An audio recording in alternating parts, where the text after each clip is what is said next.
बड़े हर्ष का विषय है। आज श्रीमती आतिशी जी माननीय वित्त मंत्री वित्त वर्ष 2024-25 के लिए राष्ट्रीय राजधानी क्षेत्र दिल्ली का वार्षिक बजट पहली बार सदन में प्रस्तुत करेंगी।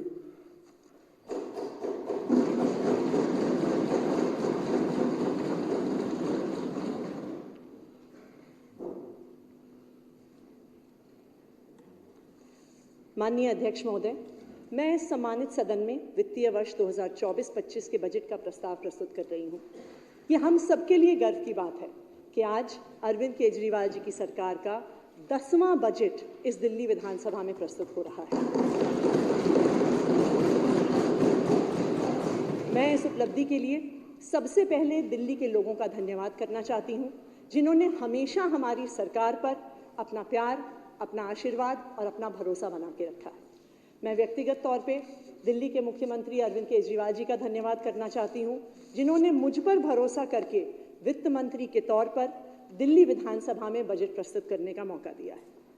माननीय अध्यक्ष महोदय, मैं आज सिर्फ केजरीवाल सरकार का 10वां बजट नहीं प्रस्तुत कर रही हूँ, लेकिन आज मैं सदन में पिछले 10 साल में दिल्ली की जो बदलती हुई तस्वीर है वो इस सदन के सामने रखूंगी। अध्यक्ष महोदय, 2013 में जब हम लोग राजनीति में आए ही थे तो मैं देखती थी कि दिल्ली के लोगों का राजनीति से, लोकतंत्र से भरोसा ही उठ गया था। वो अपनी वोट डालने जाते तो जरूर थे, लेकिन ये सोचते थे कि आखिर इस वोट से होगा क्या।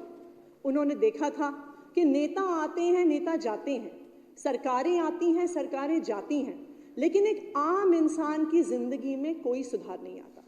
उसकी जिंदगी में दुख, परेशानी, संघर्ष बने ही रहते। जब एक आम इंसान, एक आम परिवार को पहली तारीख को जब उनके हाथ में तनख्वाह आती है तो हर व्यक्ति यही सोचता था कि इससे 1 महीने का खर्चा कैसे चलेगा। 25 तारीख तक आते आते जब घर के सारे पैसे खत्म हो जाते थे तो गृहिणी ये सोचती थी कि बिना किसी पैसे के आखिरी 5 दिन कैसे निकलेंगे। एक आम परिवार में जब कोई बीमार हो जाता था तो इलाज के लिए परिवार को प्राइवेट अस्पताल का महंगा खर्च उठाना पड़ता था। बिल भरने के लिए जेवर गिरवी रखने पड़ते थे, मकान गिरवी रखना पड़ता था। एक आम परिवार को अपने बच्चों को पढ़ाने में भी संघर्ष करना पड़ता था। वो अपना पेट काट कर अपने बच्चे को महंगे प्राइवेट स्कूल में भेजता था और इसके बावजूद भी पढ़ाई खत्म होने के बाद बच्चों को नौकरी नहीं मिलती थी। इन्हीं सब कारणों की वजह से एक आम आदमी का सिर्फ सरकारों से नहीं, अपनी वोट से भी भरोसा उठने लग गया था। ऐसे में दिल्ली के लोगों के लिए अरविंद केजरीवाल जी एक उम्मीद की किरण बनकर आए।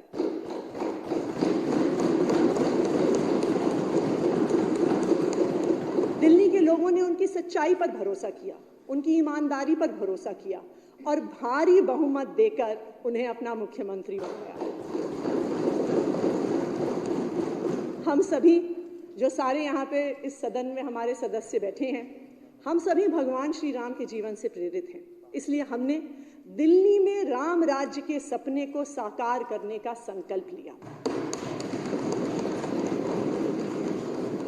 रामचरितमानस में भी लिखा है कि राम राज नब गेस सुनू, सचराचर जग माही, काल करम सुभाव गुण, कृत दुख काहू ही नाही। अर्थात श्री राम के राज्य में जड़ चेतन सारे जगत के काल, कर्म, स्वभाव और गुणों से उत्पन्न हुए दुख किसी को भी नहीं होते। और इसी राम राज्य के सपने को साकार करने के लिए हम पिछले 9 साल से दिन रात मेहनत कर रहे हैं। हमने 9 सालों में दिल्ली के हर इंसान की जिंदगी को बेहतर बनाने का प्रयास किया है। हर परिवार को सुख, समृद्धि और स्वस्थ जीवन देने का प्रयास किया है। अध्यक्ष महोदय, मुझे पता है कि राम राज्य स्थापित करने में, इस सफर में हमें लंबी दूरी तय करनी है, लेकिन आज मैं केजरीवाल सरकार का 10वां बजट पेश करते हुए ये बात दावे के साथ कह सकती हूँ कि पिछले 10 साल में दिल्ली के आम लोगों की जिंदगी में आमूल चूल परिवर्तन आया है। 2014 से 2024 तक का ये सफर दिल्ली और दिल्ली वालों के लिए एक बदलाव का सफर रहा है। चाहे दिल्ली की बढ़ती हुई अर्थव्यवस्था हो या फिर 2 गुना बढ़ी हुई प्रति व्यक्ति आय, चाहे बच्चों के बदले हुए सरकारी स्कूल हों या महिलाओं को मिली टैंकर के लड़ाई झगड़े से आज़ादी, चाहे दिल्ली में बना सड़कों और फ्लाईओवरों का शानदार इंफ्रास्ट्रक्चर हो यहाँ एक गरीब परिवार को फ्री में मिलता हुआ अस्पताल और मोहल्ला क्लिनिक का इलाज। दिल्ली वालों ने 2014-15 से आज 2024-25 तक निराशा से आशा तक का एक सफर तय किया है। जब हम दिल्ली के लोगों के बीच में जाते हैं अध्यक्ष महोदय, हमें तो अपना रिपोर्ट कार्ड रोज ही मिलता है, चाहे वो बच्चों की, चाहे वो महिलाओं की, चाहे वो बुजुर्गों की मुस्कान से हो। लेकिन आज मैं सदन के सामने पिछले 10 साल में राम राज्य के प्रति दिल्ली के बढ़ते हुए कदमों का रिपोर्ट कार्ड भी रखूंगी। अध्यक्ष महोदय, रामायण में जब भी अयोध्या जी का वर्णन आता है तो कहा जाता है कि अयोध्या जैसा सुंदर और समृद्ध शहर पूरी दुनिया में नहीं था। आज मुख्यमंत्री अरविंद केजरीवाल जी के नेतृत्व में हम दिल्ली में भी समृद्धि लाने के लिए मेहनत कर रहे हैं। दिल्ली में राम राज्य के सफर में एक महत्वपूर्ण द्योतक रहा है दिल्ली शहर की समृद्धि। 2014-15 में दिल्ली का जीएसडीपी 4,95,000 करोड़ था और आज 10 साल के अंदर अरविंद केजरीवाल जी के नेतृत्व में ये लगभग 2.5 गुना बढ़ गया है और वर्तमान कीमतों पर आज 11,08,000 करोड़ है। 2014-15 में दिल्ली की प्रति व्यक्ति आय 2,47,000 रुपए थी और 2023-24 में वर्तमान कीमतों पर 4,62,000 रुपए हो गई है, जो राष्ट्रीय औसत से लगभग 2.5 गुना ज्यादा है।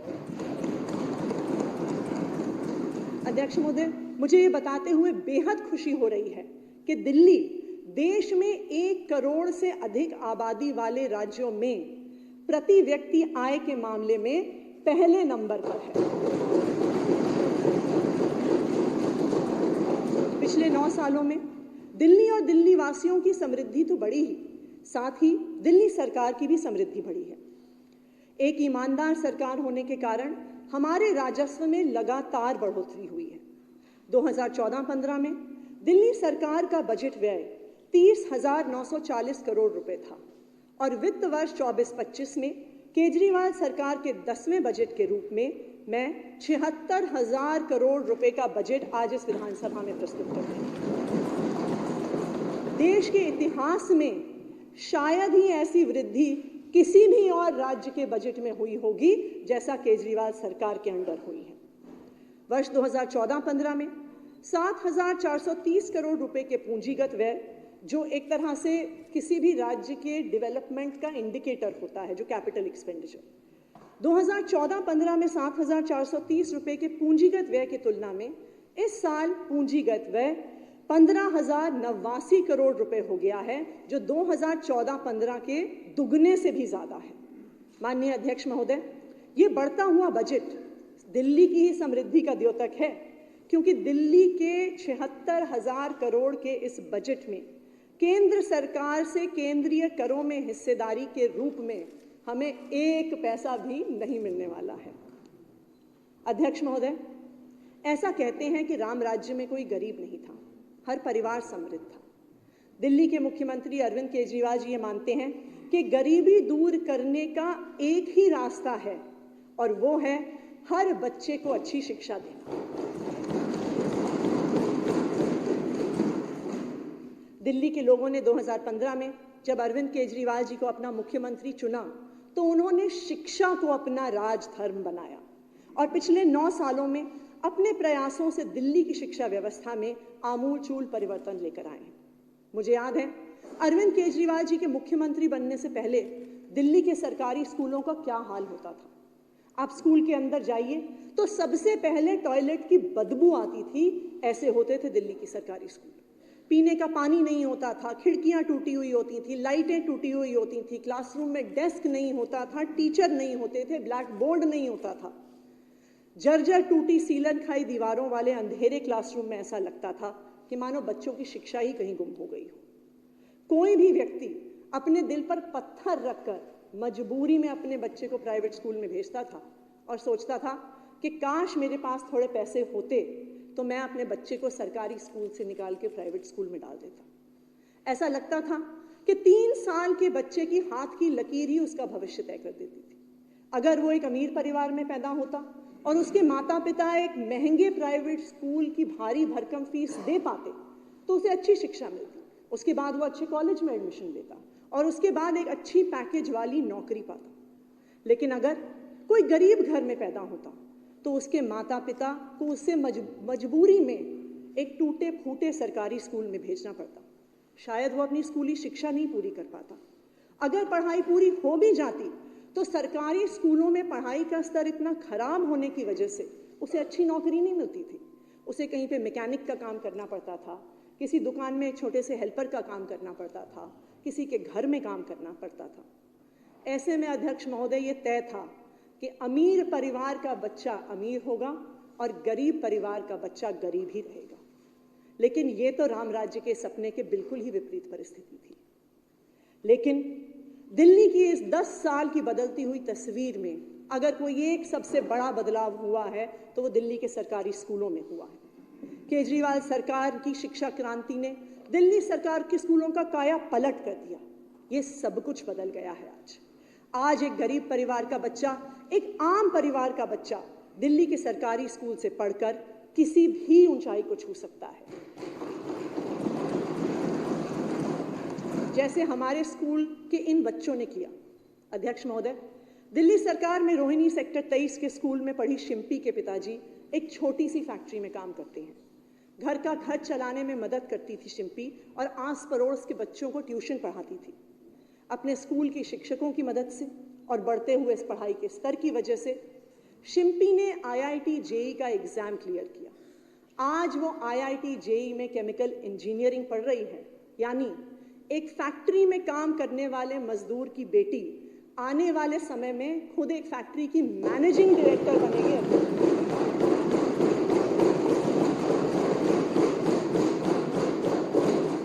दिल्ली के नंद नगरी स्कूल में पढ़ने वाला हिमांशु भी बड़ी मुश्किल परिस्थिति में जी रहा था। जब वो 11वीं में पढ़ता था तो उसके पिताजी की मौत हो गई। अपना घर चलाने के लिए वो स्कूल के बाद मजदूरी भी करता था। सरकारी स्कूल में पढ़ाई का स्तर अच्छा होने से हिमांशु ने नीट का एग्जाम क्लियर किया और आज वो दिल्ली के मौलाना आज़ाद मेडिकल कॉलेज से MBBS कर रहा है। तो आने वाले समय में एक गरीब परिवार का मजदूरी करने वाला बच्चा दिल्ली शहर का एक नामी और बड़ा डॉक्टर बनेगा। ये है अरविंद केजरीवाल की शिक्षा। अध्यक्ष महोदय, ये किसी चमत्कार से कम नहीं है। आज गरीब परिवार के बच्चे भी ऊंचाइयां छू रहे हैं। अगर मैं शिम्पी और हिमांशु जैसे सभी बच्चों की कहानी बताना शुरू करूं तो मुझे लगता है कि आपको एक विधानसभा का स्पेशल सेशन बुलाना पड़ेगा, क्योंकि सिर्फ एक साल यानी 2023-24 में दिल्ली सरकार के स्कूलों में पढ़ने वाले 2121 बच्चों ने JEE और नीट की परीक्षा की। अब गरीब का बच्चा गरीब नहीं रहेगा, वो डॉक्टर बनेगा, वो इंजीनियर बनेगा, वो अपना बिजनेस करेगा और मात्र एक पीढ़ी में अपने परिवार को गरीबी से बाहर निकाल लेगा। अध्यक्ष महोदय, यही असली मायने में राम राज्य है। अध्यक्ष महोदय, दिल्ली की शिक्षा व्यवस्था में परिवर्तन लाने के लिए मुख्यमंत्री अरविंद केजरीवाल जी ने कई महत्वपूर्ण कदम उठाए। इसमें सबसे पहला और महत्वपूर्ण था शिक्षा का बजट बढ़ाना। शिक्षा पहले ही दिन से हमारी सरकार की प्राथमिकता रही है और यही कारण है कि 2015 में सरकार आते ही हमने शिक्षा का बजट डबल कर दिया और लगातार 10 बार से कुल बजट का लगभग 1/4 हिस्सा हम शिक्षा पर ही खर्च करते हैं। 2014-15 के बजट में शिक्षा पर व्यय मात्र 6,554 करोड़ था और हमारी सरकार आज 2024-25 के इस बजट में शिक्षा पर 16,396 करोड़ रुपए का प्रावधान कर रहे हैं। मुख्यमंत्री जी हमेशा कहते हैं कि चाहे 2 रोड या फ्लाईओवर कम बन जाएं, लेकिन शिक्षा के लिए पैसे की कभी कमी नहीं होना चाहिए। और प्रभु श्री राम की ऐसी दिल्ली वासियों पर कृपा रही है कि हमारी सरकार में ना तो कभी शिक्षा के लिए पैसे की कमी रही और ना ही फ्लाईओवर और सड़कें बनाने के लिए पैसों की कमी रही। अध्यक्ष महोदय, आज़ादी से लेकर 2014-15 तक की सरकारों ने दिल्ली के सरकारी स्कूलों में मात्र 24,000 कमरे ही हमारे बच्चों की पढ़ाई के लिए उपलब्ध थे।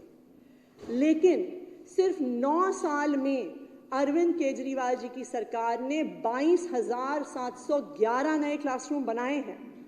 जहां पहले बच्चे जमीन पर बैठते थे, वहीं आज उनके क्लासरूम में रंग बिरंगे डिजाइनर डेस्क हैं।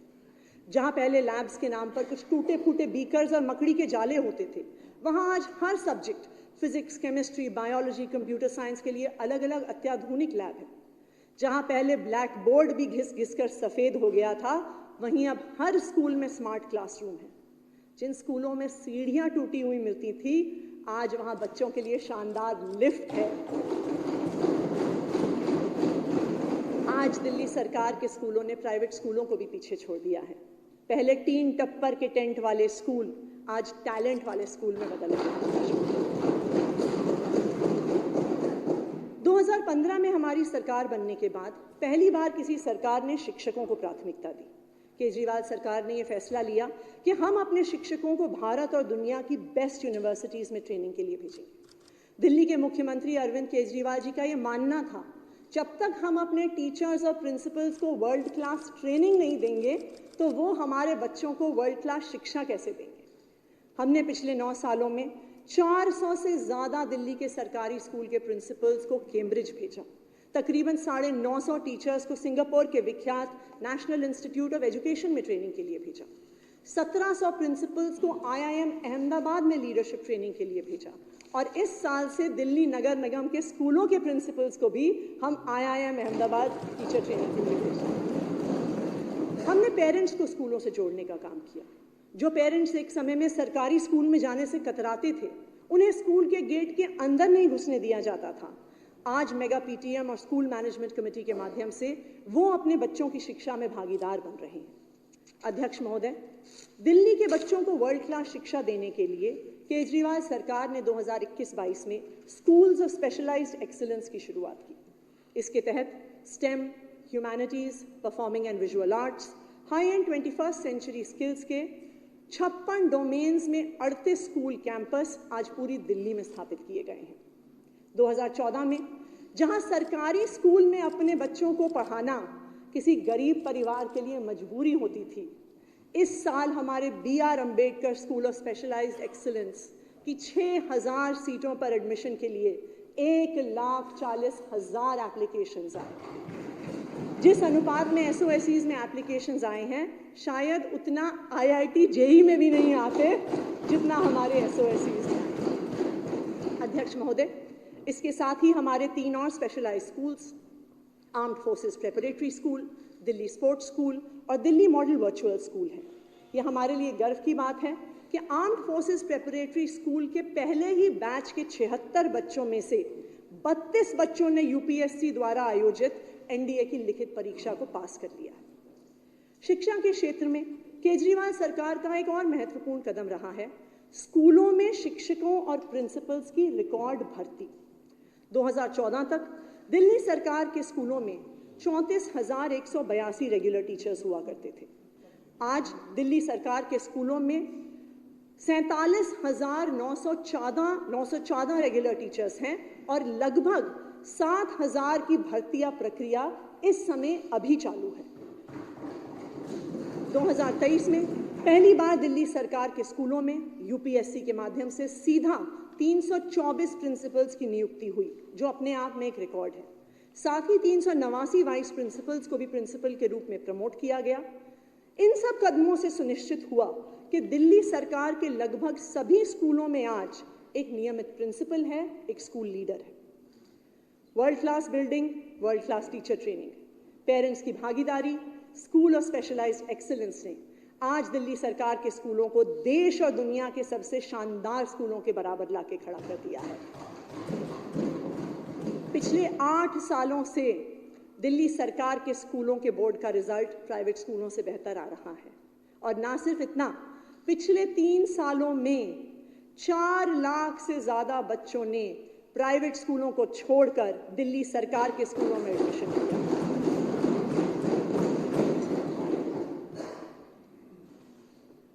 अध्यक्ष महोदय, दिल्ली की शिक्षा व्यवस्था की 10 सालों की बदलती तस्वीर सिर्फ स्कूलों तक सीमित नहीं है, बल्कि ये शिक्षा क्रांति उच्च शिक्षा और तकनीकी शिक्षा संस्थानों तक भी पहुंची है।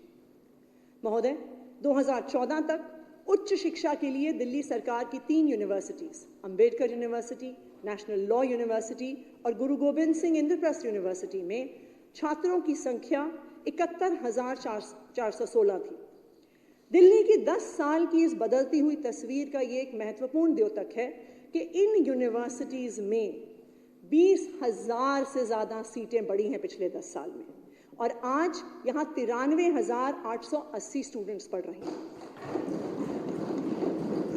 तकनीकी शिक्षा के क्षेत्र में भी केजरीवाल सरकार के प्रयासों की बदौलत 2014-15 में टेक्निकल एजुकेशन यूनिवर्सिटीज़ में 12,204 की तुलना में 2023-24 में सीटों की संख्या 62,000 हो गई है, यानी 40,000 सीटें बढ़ गई।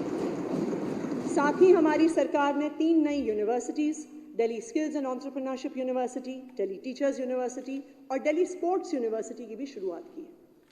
तकनीकी और उच्च शिक्षा के क्षेत्र में केजरीवाल सरकार ने न सिर्फ सीटों और कोर्सेज का विस्तार किया है, बल्कि इंफ्रास्ट्रक्चर का भी एक बहुत व्यापक स्तर पर विस्तार हुआ है। 2016-17 में अंबेडकर यूनिवर्सिटी के 2 नए कैंपस करमपुरा और लोधी रोड में शुरू किए गए। 2017 में दिल्ली टेक्नोलॉजिकल यूनिवर्सिटी के पूर्वी दिल्ली कैंपस की शुरुआत हुई। साथ ही Netaji Subhas university of technology में भी 2 नए कैंपस 2020 में जाफरपुर और गीता कॉलोनी में शुरू हुए और 2023 में केजरीवाल सरकार ने आईपी यूनिवर्सिटी के पूर्वी दिल्ली कैंपस की भी शुरुआत की है। दिल्ली की शिक्षा में 10 साल में जो तस्वीर बदली है, उसने ये दिखा दिया है कि अगर किसी सरकार की इच्छा शक्ति हो तो वो हर बच्चे को वर्ल्ड क्लास शिक्षा और एक बेहतरीन भविष्य दे सकता है। लेकिन अध्यक्ष महोदय, इस शिक्षा क्रांति को लाने में अगर किसी एक व्यक्ति की सबसे महत्वपूर्ण भूमिका रही तो वो है दिल्ली के शिक्षा क्रांति के जनक और मेरे बड़े भाई मनीष सिसोदिया जी। आज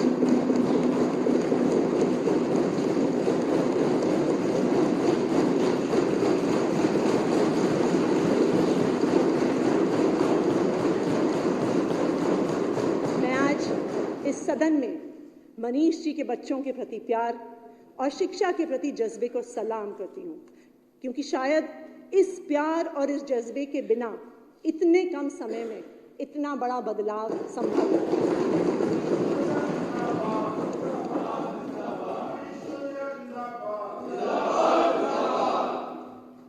अध्यक्ष महोदय, राम राज्य का दूसरा सिद्धांत है हर बीमार का इलाज। तुलसीदास जी के रामचरितमानस में एक चौपाई है, अल्प मृत्यु नहीं कवनियो पीरा, सब सुंदर सब बिरुज शरीरा, नहीं दरिद्र कोई दुखी न दीना, नहीं कोई अबुद्ध न लक्षण। अर्थात प्रभु राम के राज्य में सबके स्वस्थ और सेहतमंद रहने की व्यवस्था है। किसी की भी अल्पायु में मृत्यु नहीं होती, ना किसी को कोई दुख होता है, सभी सुंदर और निरोग हैं, ना कोई दरिद्र है, ना दुखी है और ना गरीब है। अध्यक्ष महोदय, ये हमारे देश का दुर्भाग्य है कि हम इस परिकल्पना से बहुत दूर हैं। 2014 तक दिल्ली सरकार के भी सरकारी अस्पतालों का बहुत बुरा हाल हुआ करता था। अस्पतालों की गंदगी देखकर भरोसा नहीं होता था कि यहाँ पर इलाज भी हो सकता है। ऐसा लगता था वहाँ की गंदगी देखकर कि एक बीमारी लेकर जाएंगे तो वहाँ से 4 बीमारी और लेकर वापस आ जाएंगे। आप सब याद कीजिए, सरकारी अस्पताल का वो दृश्य, गंदे फर्श, टूटे और बदबूदार टॉयलेट, पीली चद्दरें, ओपीडी काउंटर पर भीड़ और जवाब देने वाला कोई नहीं, दवाई के काउंटर पर लंबी लंबी लाइनें पर केमिस्ट नहीं। सरकारी हेल्थ केयर सिस्टम खुद ही बीमार था। अध्यक्ष महोदय, किसी के पास थोड़े से भी पैसे होते थे तो वो सोचता था कि अपने परिवार के सदस्य का इलाज मैं प्राइवेट अस्पताल में करा लूं, लेकिन एक सदस्य की एक बीमारी के इलाज में आने वाले खर्च से ही परिवार की सारी जमा पूंजी खत्म हो जाती थी। यहां तक कि घर, मकान, जेवर तक गिरवी रखने की नौबत आ जाती थी। अध्यक्ष महोदय, ये कैसी अमानवीयता है जो किसी इंसान को इतना बेबस कर देती थी कि वो अपने पिता की जान या अपने पुरखों की जायदाद में से सिर्फ किसी एक को बचाने की मजबूर हो जाता था।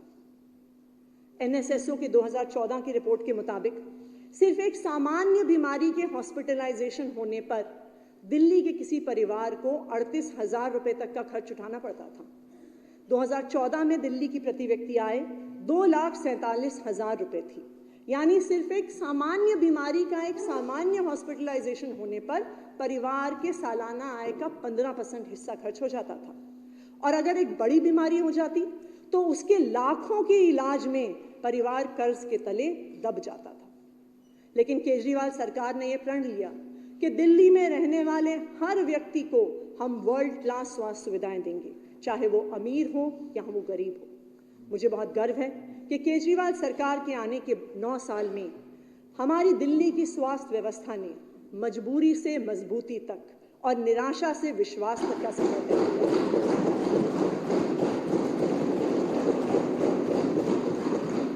आज दिल्ली सरकार के अंतर्गत 38 अस्पताल हैं, जहां रोज 81,000 से ज्यादा ओपीडी मरीजों और हर महीने 65,000 से ज्यादा आईपीडी मरीजों का इलाज बिल्कुल फ्री होता है। 2014 में दिल्ली सरकारी अस्पतालों में 9,523 बेड थे। आज दिल्ली सरकार के अस्पतालों में 13,708 बेड हैं और अब हमारे अस्पताल 1.5 गुना ज्यादा मरीजों की देखभाल कर पाते हैं।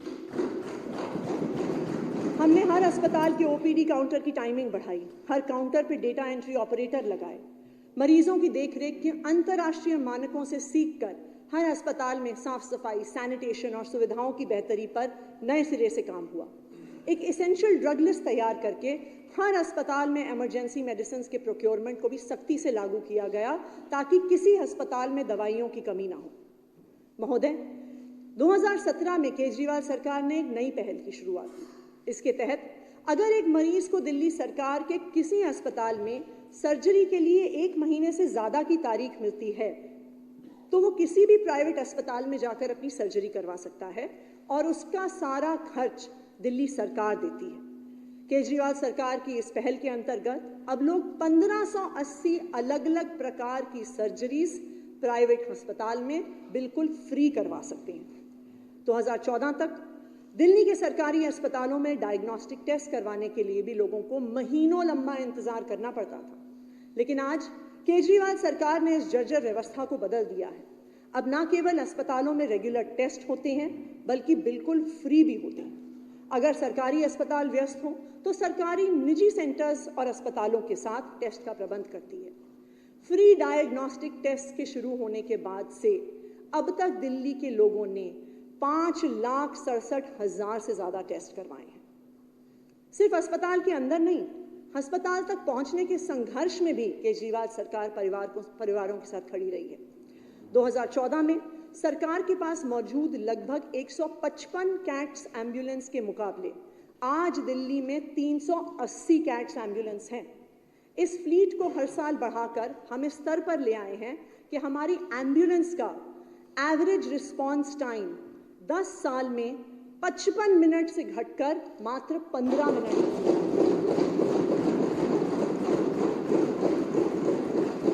अध्यक्ष महोदय, हर व्यक्ति की जान बचाना ही राम राज्य है। जहां हर जिंदगी अनमोल है और उसे बचाने का हर संभव प्रयास होता है, वही राम राज्य है। लेकिन हम सब जानते हैं कि कुछ साल पहले तक जब दिल्ली में रोड पर कोई एक्सीडेंट होता था तो घायल की छटपटाते हुए मौत हो जाती थी। लोग एक्सीडेंट विक्टिम को अस्पताल ले जाने से डरते थे। उनको लगता था कि अस्पताल उनसे खर्चा मांगेगा और वो केस में फंस जाएंगे। इसी वजह से हमने दिल्ली में फरिश्ते स्कीम की शुरुआत करी। इसके तहत अगर आप किसी एक्सीडेंट विक्टिम को अस्पताल लेकर जाते हैं, चाहे वो सरकारी हो या प्राइवेट, वहां इलाज का सारा खर्च दिल्ली सरकार उठाती है। एक्सीडेंट विक्टिम या उसे अस्पताल ले जाने वाले को एक पैसा भी खर्च करने की जरूरत नहीं होती। और अब तक इस स्कीम में हम 22,000 लोगों की जान बचा चुके हैं। इनमें से एक सूरज कुमार है। सूरज कुमार का मयूर विहार फेज 1 में एक भयंकर एक्सीडेंट हुआ। उन्हें वहां पे पास में एक बड़े प्राइवेट अस्पताल में भर्ती कराया गया। लंबा इलाज चला, कई ऑपरेशन हुए, ट्रीटमेंट का बिल 36 लाख रुपए आया। सूरज कुमार एक फैक्ट्री में काम करने वाला, कुछ हजार रुपए कमाने वाला एक आम मजदूर था। वो अपनी पूरी जिंदगी की जमा पूंजी भी लगा देता तो इतना बड़ा बिल नहीं चुका सकता था। लेकिन फरिश्ते योजना के तहत सरकार ने उसके इलाज का पूरा खर्च उठाया। सूरज को एक पैसा भी नहीं खर्च करना पड़ा। ये है अरविंद केजरीवाल की सरकार। अध्यक्ष महोदय, जिस तरह एक बड़ी बीमारी या बड़ा एक्सीडेंट परिवार को गरीबी में धकेल देती थी, उस तरह से छोटी बीमारी भी सामान्य परिवार का महीने का बजट बिगाड़ देती थी। अगर किसी को परिवार में बुखार हो जाए और वो किसी प्राइवेट डॉक्टर के पास जाता था, तो डॉक्टर सबसे पहले तो 500 रुपए की फीस देता था। उसके बाद वो एक पर्ची पे लंबी सी दवाइयों की लिस्ट लिख देता था जो 500 या 1000 रुपए की आती थी। साथ में 2-3 टेस्ट लिख देता था जो 500 रुपए के होते थे। यानी एक परिवार के सदस्य के एक सामान्य बुखार में 2000 रुपए तक का खर्चा परिवार को आ जाता था। तो अगर एक परिवार की प्रति माह आय 25,000 रुपए, 30,000 रुपए है, तो वो इस 2000 के खर्चे से भी कतराता था। और इसका खामियाजा सबसे ज्यादा महिलाएं भुगतती थी, क्योंकि महीने का खर्च चलाने के लिए, पैसे बचाने के लिए वो बीमार होने पर भी डॉक्टर के पास नहीं जाती थी।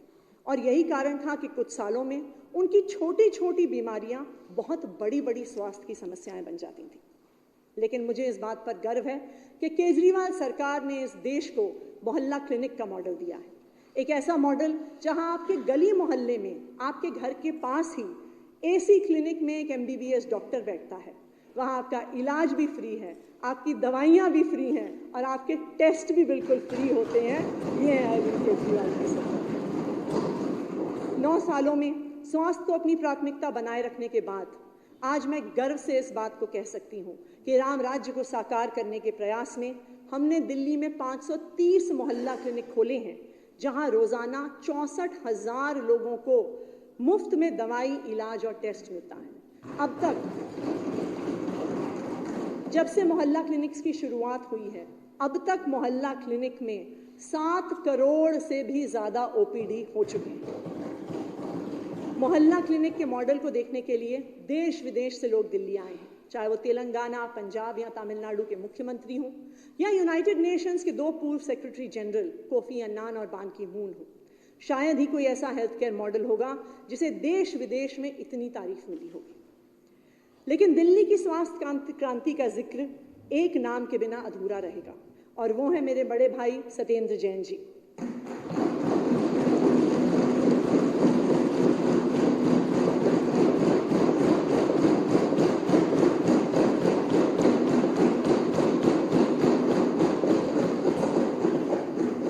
जिस तरह राम भक्त हनुमान जी आपदा की घड़ी में संजीवनी का पर्वत ही उखाड़ के ले आए थे, उसी तरह सत्येंद्र जैन जी ने दिल्ली की चरमराती हुई स्वास्थ्य व्यवस्था को पुनर्जीवित किया है।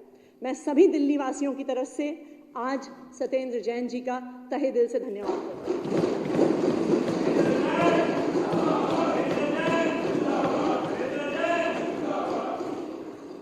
राम राज्य का अगला महत्वपूर्ण सिद्धांत है महिलाओं की सुरक्षा और सम्मान। जब से अरविंद केजरीवाल जी दिल्ली के मुख्यमंत्री बने हैं, उन्होंने हर तबके के लोगों के लिए काम किया है। लेकिन अगर अरविंद केजरीवाल जी ने किसी के लिए सबसे ज्यादा काम किया है, तो वो दिल्ली की महिलाओं के लिए किया है, अपनी माताओं और बहनों के लिए किया है। एक महिला होने के नाते मुझे इस बात पे गर्व है कि जो महिलाएं सदियों से अपनी जरूरतों को सबसे पीछे रखती आई हैं, दिल्ली के मुख्यमंत्री अरविंद केजरीवाल जी ने उनकी जरूरतों को सबसे आगे रखा है। ये है अरविंद केजरीवाल की सरकार। आज जब केजरीवाल सरकार का 10वां बजट पेश हो रहा है, तो मैं दावे के साथ कह सकती हूँ कि 2014 और 2024 की तुलना करें तो दिल्ली की महिलाओं की जिंदगी में एक बहुत बड़ा बदलाव आया। सरकार ने उनकी रोजमर्रा की परेशानियों को समझा और उन्हें सुलझाकर उनको एक बेहतर जिंदगी देने का प्रयास किया। चाहे वो फ्री बिजली पानी देकर महंगाई के इस दौर में महिलाओं के घर खर्चे की चिंता दूर करना हो, या फिर बच्चों को शानदार वर्ल्ड क्लास शिक्षा देकर उनके सपनों को पूरा करने की जिम्मेदारी लेनी हो, चाहे पानी के लिए टैंकरों के पीछे घंटों लंबी लाइनों से आज़ादी दिलाना हो, या शानदार मोहल्ला क्लिनिक और अस्पतालों के जरिए उनका स्वास्थ्य का ख्याल रखना हो, या फिर बुजुर्ग माताओं को तीर्थ यात्रा पर भेजकर दशकों से उनके मन में तीर्थ पर जाने की ख्वाहिश पूरी करनी हो, अरविंद केजरीवाल जी ने पिछले 9 साल में ये सब किया। अध्यक्ष महोदय, जब 2015 में हमारी सरकार बनी थी तो मैं दिल्ली सरकार के एक गर्ल्स स्कूल में गई थी और वहाँ पे मैंने जो लड़कियाँ बैठी थी उनसे पूछा कि उनमें से कितनों के भाई प्राइवेट स्कूल में पढ़ते हैं। आपको अचंभा होगा ये सुनकर कि ऑलमोस्ट 95% लड़कियों ने अपना हाथ उठा दिया। इसका क्या मतलब था? इसका मतलब था कि अगर एक परिवार के पास थोड़े से भी पैसे होते थे तो वो अपने बच्चों को अच्छी शिक्षा के लिए प्राइवेट स्कूल में भेजते थे और अपनी बेटियों को नज़रअंदाज करके जर्जर सरकारी स्कूलों की ओर धकेल देते थे। लेकिन आज उन्हीं दिल्ली के सरकार के वर्ल्ड क्लास स्कूलों में दिल्ली की लड़कियों को शानदार शिक्षा मिल रही है। हम अपने स्कूलों में 9 लाख से अधिक लड़कियों को पढ़ा रहे हैं और इस साल आपको ये जान के गर्व होगा कि दिल्ली के सरकारी स्कूलों में से 933 लड़कियों ने नीट का और 123 लड़कियों ने जेईई की परीक्षा पास करी।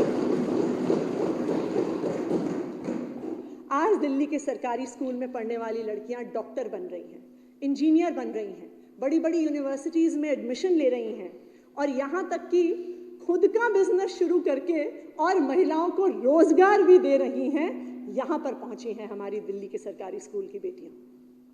महोदय, 2014-15 में एक आम परिवार की लड़की जब अपनी पढ़ाई लिखाई के लिए कॉलेज जाना चाहती थी तो माँ बाप इसलिए मना कर देते थे क्योंकि आने जाने में खर्ची बहुत ज़्यादा होता था। बहुत सी महिलाएं सिर्फ इसलिए काम नहीं करने जाती थी क्योंकि जितनी तनख्वाह मिलती थी उसका एक बड़ा हिस्सा आने जाने के किराए में चला जाता था। समाज और अर्थव्यवस्था में महिलाओं का योगदान बढ़े, इसके लिए देश के इतिहास में पहली बार दिल्ली में महिलाओं के लिए बस यात्रा बिल्कुल फ्री कर दी गई ताकि एक महिला को दिल्ली में कहीं भी आना जाना हो तो उसे पैसों की चिंता ना करनी पड़े और अपने भाई अरविंद केजरीवाल जी से मिले पिंक टिकट के साथ वो बेझिझक यात्रा कर सके। अब किसी महिला को घर से बाहर निकलने से पहले पैसे के लिए किसी के सामने हाथ नहीं फैलाना पड़ता। पिछले कुछ सालों में लगातार महिलाओं की फ्री बस यात्रा की संख्या बढ़ रही है। 2020-21 में पिंक टिकट के साथ 17 करोड़ 70 लाख बार महिलाओं ने फ्री बस यात्रा की, जो संख्या 2022-23 में बढ़कर 40 करोड़ 20 लाख हो चुकी है। यानी हर रोज लगभग 11 लाख महिलाएं हमारी बसों में फ्री सफर कर रही हैं। 2019 से शुरू होकर अब तक मात्र 5 साल में 153 करोड़ बार महिलाओं ने फ्री में बस यात्रा की। अध्यक्ष महोदय, लॉ एंड ऑर्डर केजरीवाल सरकार के अंतर्गत नहीं आता, फिर भी एक बड़े भाई का धर्म निभाते हुए दिल्ली के मुख्यमंत्री अरविंद केजरीवाल जी ने दिल्ली की सड़कों को सुरक्षित बनाने के लिए कई प्रयास किए। मुख्यमंत्री सीसीटीवी योजना के तहत आज दिल्ली में 2,60,000 से ज़्यादा सीसीटीवी कैमरा लगे हैं। फोर्ब्स इंडिया की 2021 की रिपोर्ट के मुताबिक दिल्ली शहर के हर स्क्वायर माइल में 1820 से अधिक कैमरा लगाए गए हैं। अब सीसीटीवी सर्वेलेंस पर स्क्वायर माइल के आंकड़े में दिल्ली ने न्यूयॉर्क और लंदन को भी पीछे छोड़ दिया है। ये है सेफ्टी पिन नामक एक संस्था की रिपोर्ट के अनुसार दिल्ली में 2014 में लगभग 7,500 डार्क स्पॉट्स होते थे, जहां अंधेरे की वजह से महिलाएं गुजर भी नहीं पाती थी। इस डर को खत्म करने के लिए केजरीवाल सरकार ने सड़कों को बड़े स्तर पर रोशन किया। 2014 तक पीडब्ल्यूडी की 1400 किलोमीटर की सड़कों पर 66,000 लाइटें थी, जो कि आज बढ़कर 87,000 हो गई हैं। यानी हर किलोमीटर पर 62 से ज़्यादा लाइटें हैं। कॉलोनियों के अंदर भी मुख्यमंत्री स्ट्रीट लाइट योजना के तहत 2,80,000 एलईडी स्ट्रीट लाइट्स लगाई जा चुकी हैं। अध्यक्ष महोदय, हमारे परिवारों में जब भी कोई बेटी या बहन ससुराल से आती है तो उसके बड़े भाई या उसके पिताजी उसके हाथ में कुछ पैसे थमा देते हैं, क्योंकि वो चाहते हैं कि उनकी बहन या उनकी बेटी को अपनी ज़रूरतों के लिए किसी से कुछ मांगना ना पड़े। और आज दिल्ली के मुख्यमंत्री अरविंद केजरीवाल जी एक बड़े बेटे का फर्ज निभाते हुए 2024-25 में एक नई क्रांतिकारी योजना लेकर आ रही हैं। ये शायद 2024-25 के बजट का सबसे बड़ा कदम है। इस योजना का नाम है मुख्यमंत्री महिला सम्मान योजना और इसके तहत 18 साल की उम्र से ज़्यादा की हर महिला को 1000 रुपये प्रति माह की सम्मान राशि।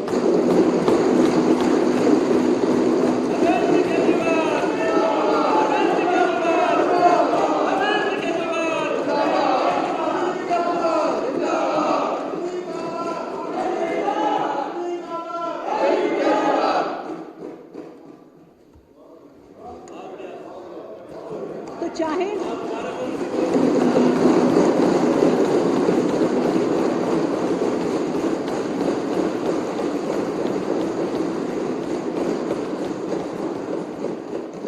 कॉलेज में पढ़ने वाली किसी बिटिया को एक्स्ट्रा किताबों की ज़रूरत हो, सरकारी नौकरी की तैयारी कर रही किसी बेटी को कोचिंग की ज़रूरत हो, या एक घर में रहने वाली महिला को सिनेमा हॉल में मूवी देखने की इच्छा हो, अब अपने व्यक्तिगत खर्चे के लिए उसे किसी के सामने हाथ नहीं फैलाने पड़ेंगे, क्योंकि उनके भाई दिल्ली के मुख्यमंत्री अरविंद केजरीवाल उन्हें हर महीने 1000 रुपये।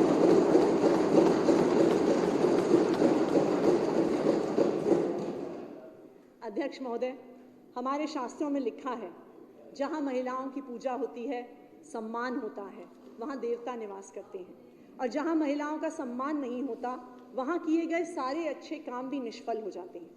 मुझे भरोसा है कि दिल्ली में हो रहे महिला सुरक्षा और सम्मान के इन प्रयासों से भगवान श्री राम का आशीर्वाद सभी दिल्ली वासियों को जरूर मिलेगा। अध्यक्ष महोदय, उम्र के एक पड़ाव पर आकर हर बुजुर्ग सोचता है कि तीर्थ यात्रा कराऊं, भगवान के दर्शन कराऊं, लेकिन कई बार मन में इच्छा होने के बावजूद भी वो जा नहीं पाते, तीर्थ यात्रा कर नहीं पाते। कभी पैसे की कमी होती है, कभी कोई साथ देने वाला नहीं होता, कभी कोई इंतजाम करने वाला नहीं होता। लेकिन ये दिल्ली के लोगों का सौभाग्य है कि 2015 में अरविंद केजरीवाल जी के रूप में उनको सिर्फ एक मुख्यमंत्री नहीं मिला, उनको अपने परिवार का सबसे बड़ा बेटा मिला है। एक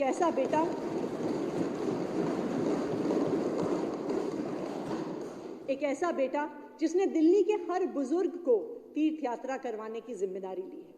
इसलिए 2019 में मुख्यमंत्री तीर्थ यात्रा योजना की शुरुआत हुई, जिसके तहत हमारी तीर्थ यात्रा की ट्रेनें अयोध्या जी, मथुरा, वृंदावन, रामेश्वरम, जगन्नाथपुरी, द्वारकाधीश, तिरुपति बालाजी इत्यादि जगह पर जाती हैं। तीर्थ यात्रा पर जाने के लिए बुजुर्गों को सिर्फ एक फॉर्म भरना पड़ता है और वो अपने साथ एक अटेंडेंट को लेकर जा सकते हैं।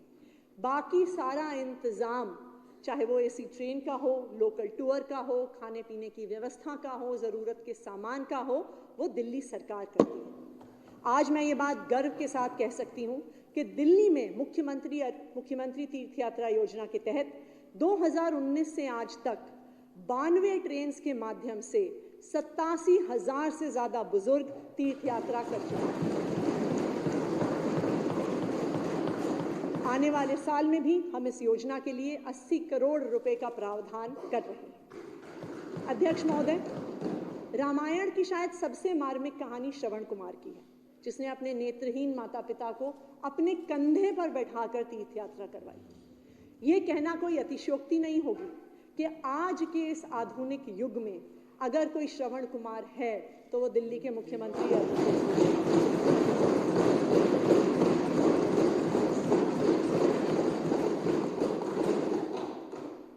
अध्यक्ष महोदय, कहते हैं असली राम राज्य वहां, भूखा ना कोई सोए जहां। इस सिद्धांत को यथार्थ करने के लिए हमने कई प्रयास किए हैं। दिल्ली में 10,897 आंगनवाड़ियां हैं, जिनके माध्यम से हम 8 लाख महिलाओं और बच्चों की पोषण की व्यवस्था करते हैं। रोज 3 से 6 साल के 1,80,000 बच्चों को पौष्टिक गर्मा गर्म खाना मिलता है।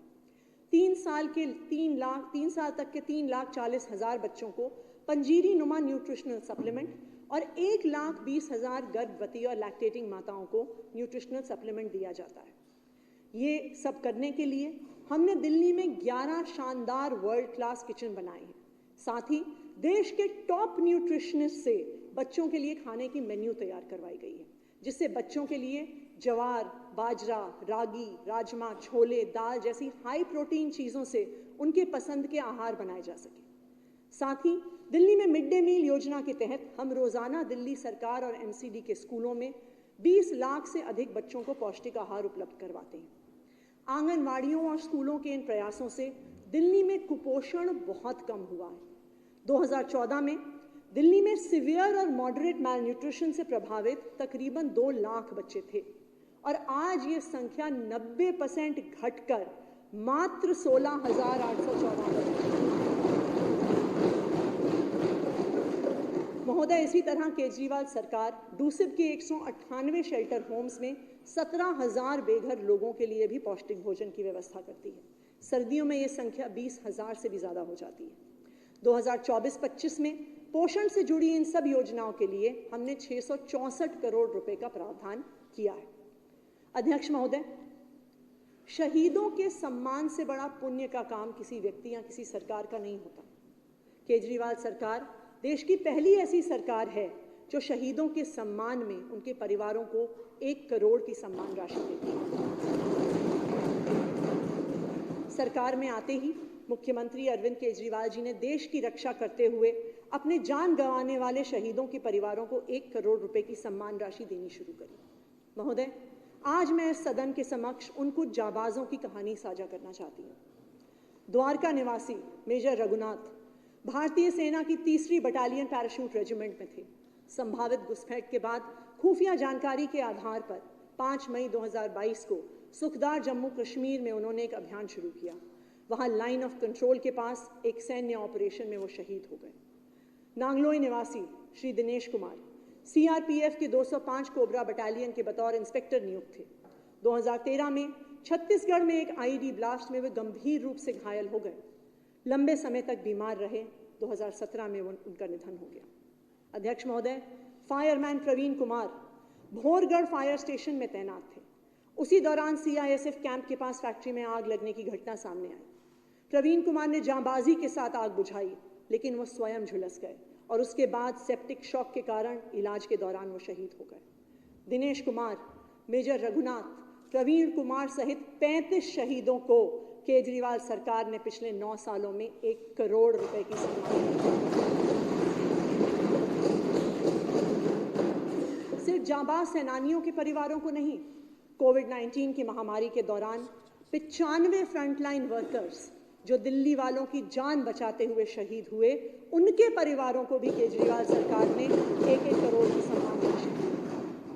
अध्यक्ष महोदय, दिल्ली में ऐसे जांबाज पहले भी थे, लेकिन आज तक किसी ने उन्हें पहचान नहीं दी, उनके परिवार को सम्मान नहीं दिया। लेकिन मुख्यमंत्री अरविंद केजरीवाल जी ने देश की सेवा कर रहे दिल्ली के जाबाजों को ये भरोसा दिया है कि भगवान ना करे कि अगर मुझे अपनी ड्यूटी करते वक्त कुछ हो गया तो मेरे मुख्यमंत्री मेरे घर का, मेरे परिवार का ख्याल।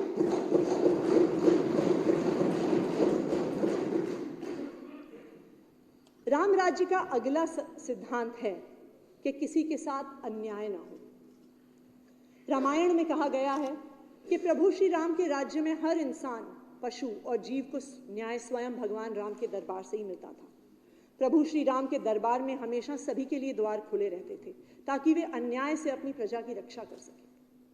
लेकिन आज के आधुनिक युग में कोर्ट में और न्याय की उम्मीद में लेकर जाते हुए लोगों को सालों तक इंतजार करना पड़ता है। जुडिशियल इंफ्रास्ट्रक्चर और जजेस की कमी होने के कारण देश भर में लगभग 5 करोड़ कोर्ट केस लंबित हैं, जिस कारण लोगों को न्याय की आस में सालों तक इंतजार करना पड़ता है। अंग्रेजी में एक कहावत है, justice delayed is justice denied, यानी न्याय का समय पर ना मिलना अपने आप में ही एक अन्याय है। लेकिन दिल्ली के लोगों को समय पर न्याय मिले, इसके लिए केजरीवाल सरकार ने कोई कमी नहीं छोड़ी। 2014-15 में न्याय व्यवस्था के लिए कुल बजट मात्र 760 करोड़ होता था। केजरीवाल सरकार ने न्याय व्यवस्था को बेहतर बनाने के लिए साल दर साल उस बजट को बढ़ाया और मुझे ये कहते हुए गर्व है कि आज ये 4 गुना बढ़कर 3098 करोड़ रुपए हो गया है। इसी बढ़ते हुए बजट की बदौलत दिल्ली में कोर्ट रूम्स की संख्या 2014 में 512 से बढ़कर आज 2024 में 749 तक पहुंच गई है। साथ ही दिल्ली में जजों की संख्या 2014 में 526 से लेकर आज 2024 में 840 तक पहुंच गई है। 2024-25 में केजरीवाल सरकार रोहिणी, करकरडूमा, शास्त्री पार्क और राउज एवेन्यू में 4 शानदार कोर्ट कॉम्प्लेक्सेस का निर्माण शुरू करवा रही है। केजरीवाल सरकार के 10वें बजट में हम दिल्ली को 250 नए कोर्ट रूम्स का तोहफा दे रहे हैं कि दिल्ली वालों को न्याय मिलने में एक मजबूत लीगल इंफ्रास्ट्रक्चर तैयार करने के साथ साथ केजरीवाल सरकार लोगों को कोर्ट के केस लड़ने के लिए वकील भी उपलब्ध करवाती है। अक्सर एक आम आदमी महंगे वकीलों का खर्चा नहीं उठा पाता, जिससे या तो वो केस लड़ नहीं पाता या केस वापस लेने को मजबूर हो जाता है। लेकिन दिल्ली सरकार Delhi state legal services authority के माध्यम से ज़रूरतमंदों को बिना किसी खर्च के वकील मुहैया करवाती है, ताकि वे अपना पक्ष कोर्ट में रख सकें और न्याय की राह पर पैसे की कमी एक बाधा न बने। DSLSA के माध्यम से 2016 में सिर्फ 33,000 लोगों को फ्री लीगल सर्विसेज मिली थी, लेकिन मुझे खुशी है इस बात की कि अब ये आंकड़ा लगभग 4 गुना हो गया है और 2022-23 में DSLSA के माध्यम से 1,25,000 लोगों को दिल्ली सरकार की तरफ से फ्री लीगल सर्विसेज मिली है। केजरीवाल सरकार के आने से पहले एक आम आदमी को सरकारी दफ्तरों में लगातार परेशानियों का सामना करना पड़ता था। एक छोटे से डॉक्यूमेंट के लिए धक्के खाने पड़ते थे, लाइनों में खड़ा रहना पड़ता था, सरकारी दफ्तरों में बैठे कर्मचारियों की उपेक्षा झेलनी पड़ती थी और हर काम के लिए रिश्वत देनी पड़ती थी। लेकिन हमने डोर स्टेप डिलीवरी और सर्विसेज के माध्यम से दिल्ली वालों को सरकारी दफ्तरों में हो रहे इस अन्याय से बिल्कुल मुक्त करा दिया। अब पहले की तरह किसी को भी सरकारी डॉक्यूमेंट्स बनवाने के लिए लंबी लाइनों में नहीं लगना पड़ता, या सरकारी दफ्तरों में धक्के नहीं खाने पड़ते हैं, या किसी को रिश्वत नहीं देनी पड़ती है। चाहे ड्राइविंग लाइसेंस बनवाना हो, इनकम सर्टिफिकेट बनवाना हो, शादी का रजिस्ट्रेशन करवाना हो, बस 1076 हेल्पलाइन पर आपको एक कॉल करना है, सरकार आपके घर आकर काम करवाती है। मुझे ये बताते हुए खुशी है कि साल 2018-19 में शुरू होने के बाद से 1076 हेल्पलाइन के जरिए 6,22,000 से ज्यादा लोगों को सरकारी डॉक्यूमेंट्स चाहिए। अध्यक्ष महोदय, राम राज्य में ना कोई दरिद्र होता है, ना दुखी होता है, ना दीन होता है। हर परिवार समृद्ध होता है। आज के इस आधुनिक दौर में ये समृद्धि युवाओं को रोजगार दिलवाने से आएगी। ये पिछली सरकारों की नाकामी है कि देश में बेरोजगारी इतने बड़े स्तर पर है कि आज पढ़े लिखे युवाओं को दर दर नौकरी के लिए भटकना पड़ता है। लेकिन दिल्ली में युवाओं को स्किल्ड और जॉब रेडी बनाने की दिशा में हमारे इंडस्ट्रियल ट्रेनिंग इंस्टीट्यूट्स ITIs एक शानदार भूमिका निभा रही हैं। वर्तमान में केजरीवाल सरकार शहर भर में 19 ITIs चला रही है। इलेक्ट्रॉनिक्स से लेकर fashion designing, computer operation, programming, 3D modelling तक ITI के छात्रों को हर क्षेत्र में टेक्निकल शिक्षा और स्किल ट्रेनिंग मिल रही है। और पिछले साल ITI से निकलने वाले 10,000 से ज़्यादा छात्रों को टोयोटा, मारुति, माइक्रोसॉफ्ट जैसी मशहूर कंपनियों में नौकरियां मिली हैं। अध्यक्ष महोदय, हमने पिछले 9 सालों में अपनी यूनिवर्सिटीज़ में भी छात्रों को जॉब रेडी करने के लिए पढ़ने पढ़ाने की प्रक्रिया में बड़े बदलाव किए हैं। 21वीं सदी की ज़रूरतों को समझते हुए हमने इनमें robotics, artificial intelligence, business administration, design, architecture, automobile engineering आदि के क्षेत्र में कई आधुनिक डिग्री और डिप्लोमा कोर्सेज शुरू किए हैं, ताकि हमारे युवा आने वाली कल की इकोनॉमी के लिए आज से तैयार हो जाएं। महोदय, केजरीवाल जी की सरकार बनने के बाद Delhi skill and entrepreneurship university की शुरुआत हुई। आज Delhi skill and entrepreneurship university में 18,529 छात्र स्किल रिलेटेड कोर्सेज पढ़ रहे हैं और इस वर्ष हमारे छात्रों को स्किल कोर्सेज के बाद 10 लाख तक का सैलरी पैकेज मिला है। महोदय, ये कामयाबी सिर्फ किसी एक यूनिवर्सिटी या कॉलेज तक सीमित नहीं है। IIIT दिल्ली का प्लेसमेंट रेट 2023-24 में 75% रहा। इस वर्ष में IIIT दिल्ली का हाईएस्ट पैकेज 49 लाख रुपए रहा। NSUT का प्लेसमेंट रेट 2023-24 में 75% था। वहां पर हाईएस्ट सैलरी पैकेज 80 लाख रुपए तक पहुंच गया। 2023-24 में दिल्ली सरकार की Indira Gandhi Delhi technical university for women IGDTUW का प्लेसमेंट रेट 85% रहा और वहाँ पर हाईएस्ट सैलरी पैकेज 82 लाख रुपए तक पहुँच गया। ये है अरविंद केजरीवाल की सरकार की यूनिवर्सिटीज़। हालांकि दिल्ली सरकार की यूनिवर्सिटीज़ में पढ़ने वाले छात्रों को अच्छी नौकरियां मिल रही हैं, लेकिन इस बात को नज़रअंदाज नहीं किया जा सकता कि आज हमारा देश एक जॉब क्राइसिस के बीच में खड़ा है। मैकिन्जी की 2020 की इकोनॉमिक रिपोर्ट ये कहती है कि 2030 तक पूरे देश में 9 करोड़ नॉन एग्रीकल्चरल नौकरियों की ज़रूरत होगी। लेकिन ये नई नौकरियां आएंगी कहाँ से अगर देश का हर युवा सिर्फ नौकरियों की लाइनों में खड़ा रहेगा और एक से दूसरी से तीसरी सरकारी नौकरियों की परीक्षा देता रहेगा। अध्यक्ष महोदय, सिर्फ एंटरप्रेन्योरशिप ही हमारी देश की बेरोजगारी मिटा सकता है। इस दिशा में 2019 में हमने अपने स्कूलों में एंटरप्रेन्योरशिप माइंडसेट करिकुलम की शुरुआत की है। इसका उद्देश्य है कि बच्चों को इतना कॉन्फिडेंट और काबिल बनाना कि वो पढ़ाई के बाद नौकरी मांगने वाले नहीं, नौकरी देने वाले बने। ये केजरीवाल सरकार का ध्येय है। इस करिकुलम के प्रैक्टिकल कंपोनेंट बिजनेस ब्लास्टर्स के तहत दिल्ली सरकार के स्कूलों में 11वीं और 12वीं क्लास में पढ़ने वाले बच्चों को 2000 रुपए का सीड मनी दिया जाता है, जिससे वो अपने क्लासमेट्स के साथ मिलकर कोई छोटा स्टार्टअप शुरू कर सकते हैं। बिजनेस ब्लास्टर्स प्रोग्राम के शानदार नतीजे देखने को मिले हैं। हमारे छात्र logistics business, online gaming portals, Bluetooth speaker manufacturing, dark chocolates बनाना, न्यूट्रिशनल सप्लीमेंट्स बनाना, ब्यूटी प्रोडक्ट्स इत्यादि के फील्ड में ना सिर्फ अपने शानदार स्टार्टअप से पैसे कमा रहे हैं, बल्कि स्कूल से पास आउट होने से पहले ही बहुत सारे लोगों को नौकरियां भी दे रहे हैं। इस मॉडल को और सशक्त बनाने के लिए केजरीवाल सरकार ने अपने यूनिवर्सिटीज़ में भी इंक्यूबेशन सेंटर्स की शुरुआत की है, जहां पर 122 छात्रों को उनके स्टार्टअप्स के लिए इंडस्ट्री लीडर्स की मेंटरशिप से लेकर फंडिंग तक के लिए सपोर्ट मिल रहा है। अनंत शर्मा दिल्ली की केजरीवाल सरकार के ट्रिपल आईटी दिल्ली में पढ़ रहा एक सामान्य छात्र था। 2019 में अपनी ग्रेजुएशन के दिनों में ही उसने ट्वीक लैब्स नाम की एक स्टार्टअप की शुरुआत की, जो एक नई किस्म की स्पोर्ट्स टेक्नोलॉजी का आविष्कार था। ट्रिपल आईटी दिल्ली के इनोवेशन और इंक्यूबेशन सेंटर में उसने एक छोटी सी शुरुआत करके उसकी कंपनी ने इतनी तरक्की करी कि अनंत को मशहूर business reality show shark tank में जगह मिली। उसने देश के सबसे विख्यात उद्योगपतियों के सामने अपने बिजनेस को पिच किया और 60 लाख रुपए की फंडिंग शार्क टैंक पे गई।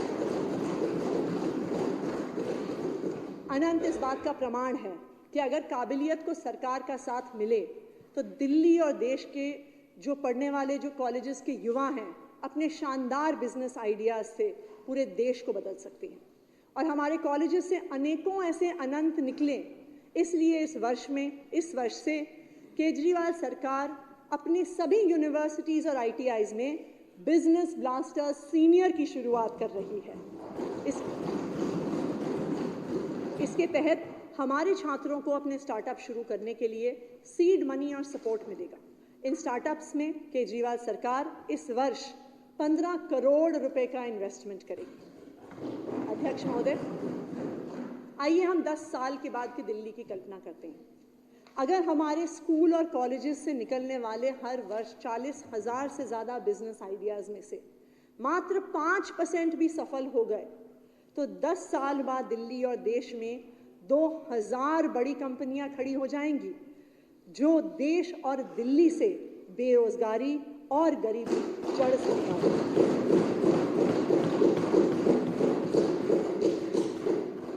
अध्यक्ष महोदय, यही असली राम राज्य होगा। अध्यक्ष महोदय, रावण के वध के बाद जब प्रभु श्री राम अयोध्या आए तो हर घर में दिए जलाए गए, दीपावली मनाई गई। कहते हैं राम राज्य का मतलब ही है कि हर घर रोशन रहेगा। लेकिन आज दिल्ली के लोगों को अपना घर रोशन करने के लिए दीपावली का इंतजार नहीं करना पड़ता, क्योंकि दिल्ली में 24 घंटे बिजली आती है। आपको याद होगा कि दिल्ली में लंबे लंबे पावर कट लगना एक सामान्य बात होती थी, और ये कोई बहुत पुरानी बात नहीं है। 2014 तक की गर्मियों में दिल्ली में 8-8 घंटे लंबे पावर कट होते थे। ना सिर्फ पावर कट होते थे, बिजली महंगी भी होती थी।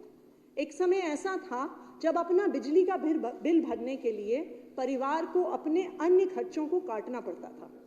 लेकिन आज 9 साल की अरविंद केजरीवाल सरकार के बाद दिल्ली में 24 घंटे बिजली आती है और 22 लाख से ज़्यादा परिवारों के बिजली का बिल ज़ीरो आता है। 2014 में जब दिल्ली वासी पावर कट और महंगी बिजली से जूझ रहे थे, तब बिजली की पीक डिमांड 5,800 मेगावाट थी। लेकिन पिछले 9 सालों में केजरीवाल सरकार के प्रयासों का नतीजा है कि 2023-24 में दिल्ली ने 22 अगस्त को 7,438 मेगावाट की अपनी पीक डिमांड को बिना किसी पावर कट के पूरा किया। हम अक्सर सुनते हैं कि जिन राज्यों में बिजली का दाम सरकारें कम रखती हैं, वहाँ जो बिजली की कंपनियां होती हैं, उनका इंफ्रास्ट्रक्चर पैसे की कमी की वजह से जर्जर हालत में पहुंच जाता है। लेकिन दिल्ली में ऐसा नहीं है। केंद्र सरकार की जनवरी में निकली डिस्कॉम रेटिंग्स में दिल्ली के तीनों डिस्कॉम्स को A+ रेटिंग मिली है। देश के 3 टॉप डिस्कॉम्स दिल्ली के हैं, तीनों मुनाफे में हैं और फिर भी दिल्ली वालों को फ्री बिजली मिलती है। बताइए, ये राम राज्य नहीं है तो क्या है? राम राज्य से प्रेरित सरकार की जिम्मेदारी सिर्फ अपने लोगों के नहीं, साथ साथ पर्यावरण के प्रति भी है।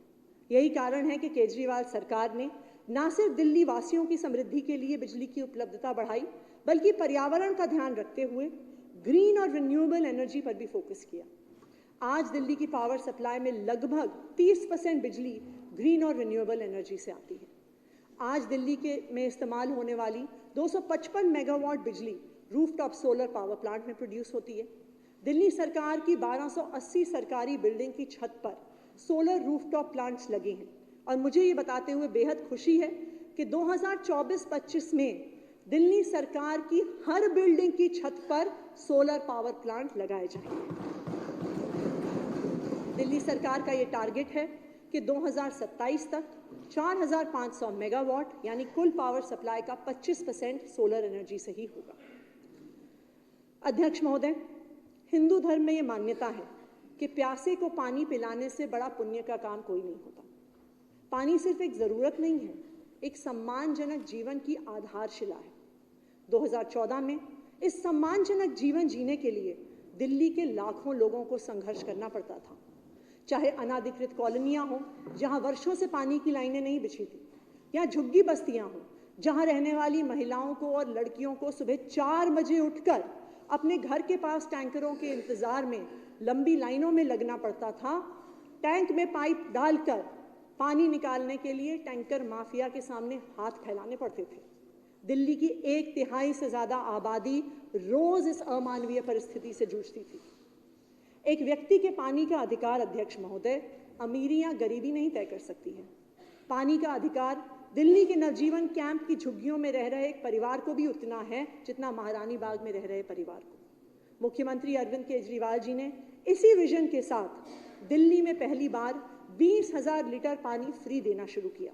आज दिल्ली के 62.5 घरों में यानी 17 लाख परिवारों को पानी बिल्कुल फ्री मिलता है। सिर्फ इतना ही नहीं, केजरीवाल सरकार के आने के बाद दिल्ली के कुल 9,34,000 घरों को पहली बार पानी की सप्लाई मिली। आज दिल्ली में पानी की उपलब्धता 840 MGD से बढ़कर 1,009 MGD हो गई है। अनाधिकृत कॉलोनियों में और झुग्गियों में युद्ध स्तर पर पानी की पाइपलाइन बिछाई गई। शायद ही दिल्ली में आज कोई ऐसा झुग्गी क्लस्टर होगा जहां घर घर तक पानी की लाइन ना पहुंची। आज 99.6% अनऑथराइज्ड कॉलोनीज में पानी की पाइपलाइन मौजूद है। 1,031 अनाधिकृत कॉलोनियों में अब सीवर नेटवर्क से जोड़कर इनमें 4,243 किलोमीटर की सीवर की लाइन डाली गई है। केजरीवाल सरकार ने 2014 के बाद से 2,422 किलोमीटर पानी की और 3,100 किलोमीटर सीवर की जर्जर लाइनों को बदलकर नई लाइनें डलवाई हैं। हमारा ये प्रयास रहा है कि दिल्ली में पानी और सीवर जैसी मूलभूत सुविधा हर व्यक्ति को उपलब्ध कराई जाए। अध्यक्ष महोदय, रामायण में अयोध्या के सौंदर्य का विस्तृत वर्णन है। किसी भी आधुनिक शहर का सौंदर्य उसका अर्बन इंफ्रास्ट्रक्चर होता है। शहरों में नई सड़कें और फ्लाईओवर का निर्माण इसकी सुंदरता को बढ़ाने के साथ साथ शहर की अर्थव्यवस्था को भी बढ़ाते हैं। पिछले 10 साल की दिल्ली की बदलते हुए चित्र में एक बड़ा बदलाव सड़कों और फ्लाईओवरों के एक विशाल नेटवर्क के तौर पे आया है। पिछले 9 साल में केजरीवाल सरकार ने यातायात को सुगम बनाने के लिए 30 नए फ्लाईओवर, एलिवेटेड कॉरिडोर और अंडरपास का निर्माण किया है। इनमें रिंग रोड पर भलसवा, बुराड़ी, मुकुंदपुर, जगतपुर फ्लाईओवर, मधुबन चौक से मुकरबा चौक के बीच एलिवेटेड कॉरिडोर, उत्तरी पूर्वी दिल्ली में signature bridge, Shastri park Seelampur flyover, दक्षिणी दिल्ली में आश्रम चौक अंडरपास व फ्लाईओवर, सराय काले Khan flyover, outer ring road पर आरटीआर फ्लाईओवर और बेनेटो जुआरेज अंडरपास इत्यादि। इन फ्लाईओवर्स के बनने से न केवल ट्रैफिक कंजेस्शन कम हुआ है, बल्कि जिन सड़कों को पार करने में घंटों लगा करते थे, अब वो इन फ्लाईओवर्स बन जाने से मिनटों में पार हो जाती हैं। 2017-18 तक दिल्ली दुनिया का चौथा सबसे कंजेस्टेड शहर था। दिल्ली की आबादी और गाड़ियां दोनों बढ़ी, लेकिन केजरीवाल सरकार ने इतनी सड़कें, एलिवेटेड कॉरिडोर और फ्लाईओवर बनाए कि आबादी और गाड़ियां बढ़ने के बावजूद दिल्ली में ट्रैफिक कंजेस्शन में भारी कमी आई है और अब दुनिया में कंजेस्शन के मामले में चौथे नंबर से दिल्ली 44वें नंबर पे पहुंच गया है। यानी सड़क पर गाड़ियां बढ़ने के बावजूद भी केजरीवाल सरकार ने सड़क पर कंजेस्शन कम किया है। न सिर्फ दिल्ली की बड़ी सड़कें और फ्लाईओवर्स, बल्कि दिल्ली सरकार की कॉलोनियों को जोड़ने वाली इंटरनल सड़कों के निर्माण पर भी फोकस किया। मुख्यमंत्री सड़क पुनर्निर्माण योजना के तहत अब तक 850 किलोमीटर की कॉलोनी के अंदर की सड़कें बनाई गई हैं। दिल्ली के हर निवासी को सार्वजनिक यातायात की अच्छी सुविधा देना सरकार की जिम्मेदारी है। मुख्यमंत्री जी के मार्गदर्शन में दिल्ली में पब्लिक ट्रांसपोर्ट में भी एक बड़ा बदलाव आया है। मार्च 2015 तक दिल्ली मेट्रो का कुल रेल नेटवर्क 193 किलोमीटर था और इसमें 144 मेट्रो स्टेशन थे। पिछले 9 वर्ष में दिल्ली का मेट्रो नेटवर्क लगभग दुगना होके 393 किलोमीटर हो गया है और स्टेशंस की संख्या बढ़कर 2088 हो गई।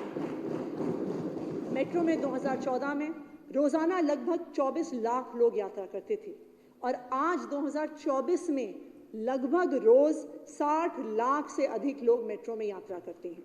मेट्रो आज दिल्ली के हर कोने तक पहुंच गई है, चाहे वो टिकरी बॉर्डर हो, चाहे समयपुर बादली हो, टिकरी कला हो, बदरपुर बॉर्डर हो या शिव विहार। दिल्ली में न केवल मेट्रो का दायरा बढ़ा है, यहाँ बसों की संख्या में भी उल्लेखनीय वृद्धि हुई है। माननीय अध्यक्ष महोदय, मुझे ये कहते हुए खुशी हो रही है कि 1650 इलेक्ट्रिक बसों के साथ दिल्ली में आज इलेक्ट्रिक बसों का दुनिया का तीसरा सबसे बड़ा बेड़ा है। आज दिल्ली में 7582 आधुनिक बसों की शानदार फ्लीट है, जो दिल्ली के अब तक के इतिहास में सबसे ज़्यादा है। साथ ही केजरीवाल सरकार द्वारा 2080 9 मीटर की ई बसें खरीदी जा रही हैं, जो लास्ट माइल कनेक्टिविटी के लिए मोहल्ला बस के तौर पर इस्तेमाल होंगी।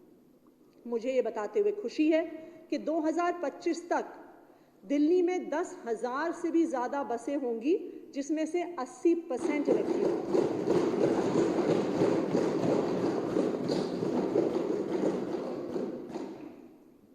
अध्यक्ष महोदय, भगवान श्री राम के जीवन ने सिखाया है कि जो समाज में सबसे उपेक्षित है, उनके बारे में सबसे पहले सोचना हमारा धर्म है। इससे प्रेरणा लेकर मुख्यमंत्री अरविंद केजरीवाल जी ने दिल्ली की अनाधिकृत कॉलोनियों की दशा और दिशा बदलने के लिए युद्ध स्तर पर काम किया है। आज दिल्ली में लगभग 1800 अनाधिकृत कॉलोनियां हैं, जिसमें दिल्ली की 30% से ज़्यादा आबादी रहती है। एक समय ऐसा था जब नेताओं को अनऑथराइज कॉलोनी सिर्फ वोट मांगने के समय याद आती थी।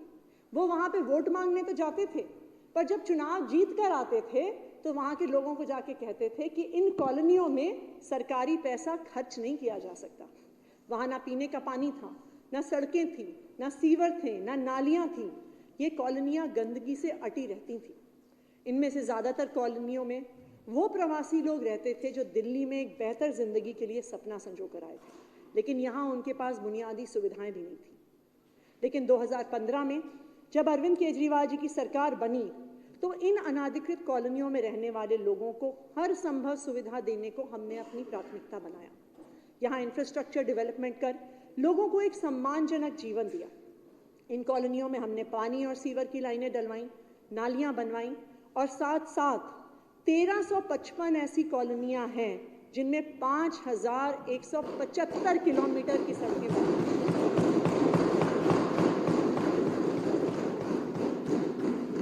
लेकिन ये काम अभी खत्म नहीं हुआ है।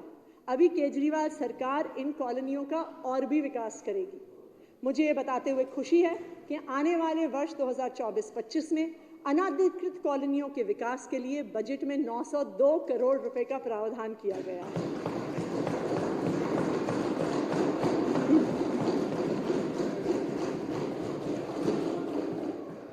अध्यक्ष महोदय, अभी तक मैंने दिल्ली की 10 साल की बदलती हुई तस्वीर को सदन के सामने रखा है। ये बदलती हुई तस्वीर अरविंद केजरीवाल जी की वचनबद्धता का प्रमाण है। अध्यक्ष महोदय, महाराज दशरथ द्वारा माता कैकेयी को दिए हुए एक वचन को पूरा करने के लिए प्रभु श्री राम सब कुछ त्याग कर 14 वर्षों के लिए वनवास चले गए। उन्हें जंगलों में रहना पड़ा, कंदमूल खाने पड़े, जमीन पर सोना पड़ा। 14 साल तक भगवान श्री राम ने संघर्ष किया, मुश्किलों का सामना किया, लेकिन अपने वचन को निभाने से पीछे नहीं हटे। इसीलिए कहते हैं, रघुकुल रीत सदा चली आई, प्राण जाए पर वचन न जाए। ठीक उसी तरह दिल्ली के मुख्यमंत्री अरविंद केजरीवाल जी ने दिल्ली के लोगों से वादा किया था कि वो दिल्ली वासियों को बेहतर जिंदगी देंगे, उन्हें सम्मानजनक जीवन देंगे, उनके बच्चों को शानदार शिक्षा देंगे, उन्हें बेहतरीन स्वास्थ्य की सुविधाएं देंगे। इस वचन को पूरा करने के लिए अरविंद केजरीवाल जी ने भी बहुत मुश्किलों का सामना किया है। पिछले 9 साल में हमारे विरोधियों ने अरविंद केजरीवाल जी के काम को रोकने का हर संभव प्रयास किया है, हर काम में अड़ंगा डाला है, हर पॉलिसी को फेल करने की कोशिश की है। लेकिन जिस तरह तमाम मुश्किलों के बावजूद भी भगवान श्री राम अपने वचन से पीछे नहीं हटे, उसी तरह पिछले 9 सालों से अरविंद केजरीवाल जी भी दिल्ली वासियों को दिए गए अपने वचन को निभाने से पीछे नहीं हटे। अरविंद केजरीवाल जी के संघर्ष से दिल्ली वालों की जिंदगी बदल गई है।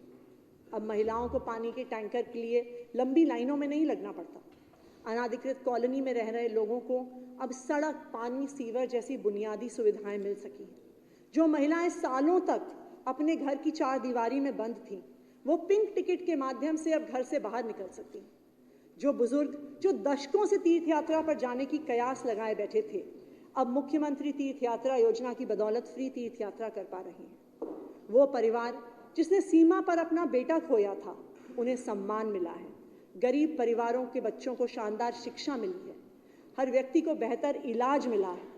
मुझे गर्व है कि पिछले 9 सालों से तमाम अड़चनों के बाद भी अरविंद केजरीवाल जी ने दिल्ली वासियों से किया अपना हर वादा निभाया है, चाहे उन्हें कितनी भी मुश्किलों का सामना करना पड़े।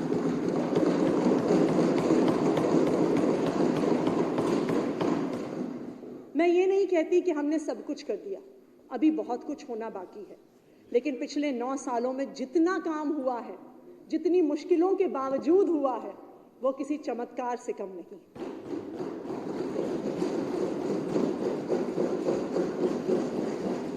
अध्यक्ष महोदय, मैं विश्वास के साथ कह सकती हूं कि आने वाले वर्ष में भी राम राज्य को साकार करने का प्रयास जारी रहेगा। और अब इस वर्ष का बजट प्रस्ताव पेश करने से पहले मैं दिल्ली की आर्थिक स्थिति पर थोड़ी बात करना चाहती हूँ। वित्तीय वर्ष 2023-24 की बात करें तो दिल्ली के सकल राज्य घरेलू उत्पाद यानी GSTP में 9.17% की दर से वृद्धि हुई है, जो पिछले वित्त वर्ष में 10,15,000 करोड़ रुपए से बढ़कर इस साल 11,08,000 करोड़ रुपए हो जाना अनुमानित है। वित्तीय वर्ष 2022-23 के दौरान दिल्ली का GSTP वर्तमान कीमतों पर 15.13% और स्थिर कीमतों पर 7.85% बढ़ा है। दिल्ली की आबादी देश की कुल आबादी की 1.55% है, लेकिन दिल्ली का राष्ट्र GDP में योगदान इससे दुगने से भी ज्यादा है। 2023-24 में दिल्ली का राष्ट्र GDP में योगदान स्थिर कीमतों पर 3.89% होने जा रहा है। अध्यक्ष जी, वित्त वर्ष 2023-24 के लिए संशोधित बजट का अनुमान 74,900 करोड़ रुपए प्रस्तावित है। ये संख्या 2022-23 में व्यय की गए 64,110 करोड़ रुपए से 16.83% अधिक है। 74,900 करोड़ रुपए के प्रस्तावित संशोधित बजट अनुमान में 56,440 करोड़ रुपए राजस्व व्यय और 16,460 करोड़ रुपए पूंजीगत व्यय के तहत है। वर्ष 2023-24 में स्थापना एवं अपरिहार्य व्यय 35,100 रुपए के स्वीकृत बजट अनुमान से बढ़कर संशोधित अनुमान में 35,275 करोड़ रुपए हो गया है। अध्यक्ष महोदय, वर्ष 2023-24 के दौरान संशोधित अनुमान में 825 करोड़ रुपए की द्वितीय और अंतिम पूरक अनुदान मांगों की आवश्यकता होगी। इसलिए मैं पूरक अनुदान मांगों के लिए सदन से अनुरोध करती हूं। और अब मैं सम्मानित सदन के समक्ष अगले वित्तीय वर्ष का बजट अनुमान पेश करती हूं। वर्ष 2023-24 का संशोधित बजट का अनुमान 74,900 करोड़ रुपए था। वित्त वर्ष 2024-25 में बजट अनुमान इससे बढ़कर 76,000 करोड़ रुपए है। बजट अनुमान में 60,911 करोड़ रुपए राजस्व व्यय और 15,089 करोड़ रुपए पूंजीगत व्यय शामिल है। अध्यक्ष महोदय, जैसा कि हम सब जानते हैं कि केंद्र सरकार ने हमेशा दिल्ली के साथ सौतेला व्यवहार किया है। केंद्र सरकार कर और शुल्क के केंद्रीय पूल से सभी राज्यों को उनका हिस्सा देती आई है, मगर दिल्ली को अपने हक का हिस्सा कभी नहीं मिला। जहां अन्य राज्यों को केंद्र सरकार से सभी करों का 41% हिस्सा मिलता है, वहीं केंद्रीय पूल से दिल्ली का हिस्सा वर्ष 2001-2 से 2022-23 तक केवल 325 करोड़ रुपए बना रहा और 2023-24 में वो भी जीरो हो गया। अगर केंद्र सरकार ये सौतेला व्यवहार ना करे और दिल्ली को बजट में उसका उचित हिस्सा दे, तो दिल्ली का हिस्सा टैक्सेस में 7,200 करोड़ रुपए से भी ज्यादा होगा। लेकिन केंद्र सरकार के सौतेले व्यवहार के बावजूद भी मुख्यमंत्री अरविंद केजरीवाल जी के नेतृत्व में दिल्ली के बजट में 10 सालों में ऐतिहासिक बढ़ोतरी हुई है।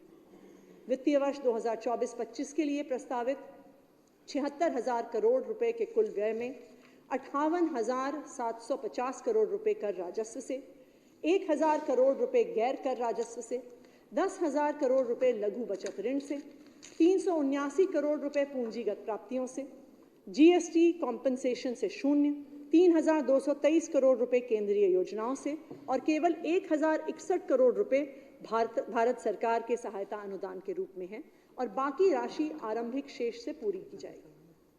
अध्यक्ष महोदय, कोई भी राज्य तब तक तरक्की नहीं कर सकता जब तक वहां की लोकल बॉडी सशक्त ना हो। इसे देखते हुए हमारी सरकार स्थानीय निकायों को वर्ष 2024-25 के बजट में कुल 8,423 करोड़ रुपए की वित्तीय सहायता उपलब्ध करवा रही है। इसमें से 3,153 करोड़ रुपए शिक्षा, स्वास्थ्य और साफ सफाई के लिए हैं, 2,955 करोड़ रुपए बुनियादी कर दायित्व BTA और 2,315 करोड़ रुपए स्टैंप और पंजीकरण शुल्क तथा पार्किंग शुल्क के रूप में दिया जाएगा। केजरीवाल सरकार लगातार अपने बजट का सबसे बड़ा हिस्सा शिक्षा को देती आई है और साल दर साल ये बढ़ता आया है। इस साल भी मुझे ये बताते हुए खुशी हो रही है कि बजट का सबसे बड़ा हिस्सा शिक्षा को ही आवंटित किया जा रहा है। नए स्कूल व क्लासरूम्स बनाने के लिए हमने 190 करोड़ रुपए और मौजूदा क्लासरूम्स के मेंटेनेंस के लिए 45 करोड़ रुपए का प्रावधान किया है। वर्ल्ड क्लास टीचर ट्रेनिंग को प्राथमिकता देते हुए हमने इस साल SCRT के टीचर्स ट्रेनिंग के लिए 100 करोड़ रुपए का प्रावधान किया है।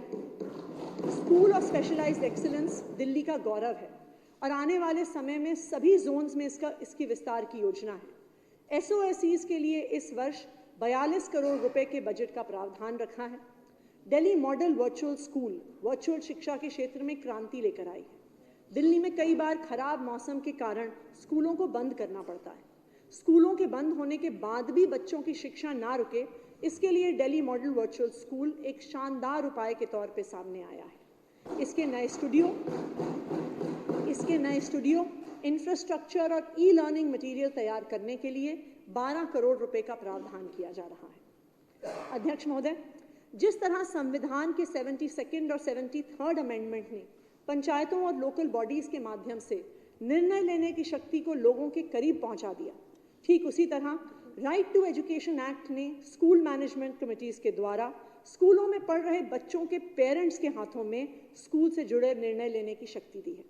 स्कूल को छोटे छोटे कामों के लिए दफ्तरों के चक्कर न काटने पड़े, अधिकारियों के सामने हाथ न जोड़ने पड़े। इसलिए इस साल हमारी सरकार ने दिल्ली शिक्षा क्रांति के स्तंभ स्कूल मैनेजमेंट कमेटीज के स्कूल लेवल फंड के लिए 40 करोड़ रुपए के बजट का प्रावधान किया है।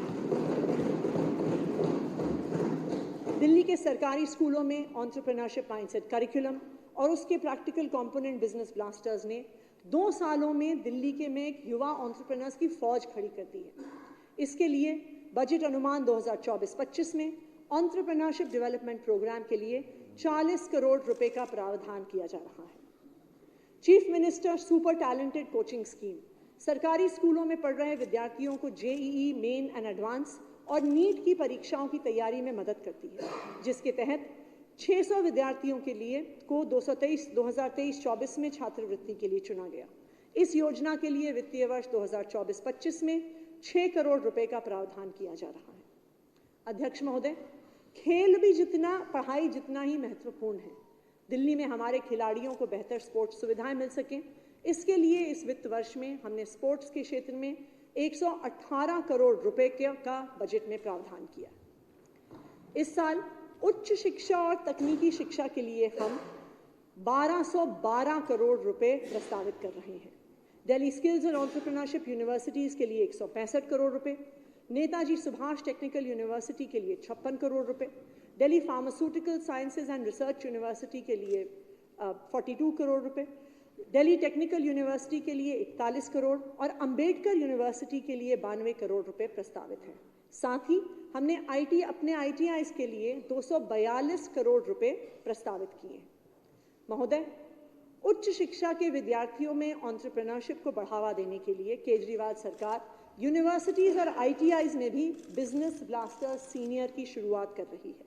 इस योजना के लिए वित्तीय वर्ष 2024-25 में मैं 15 करोड़ रुपए प्रस्तावित करूंगा।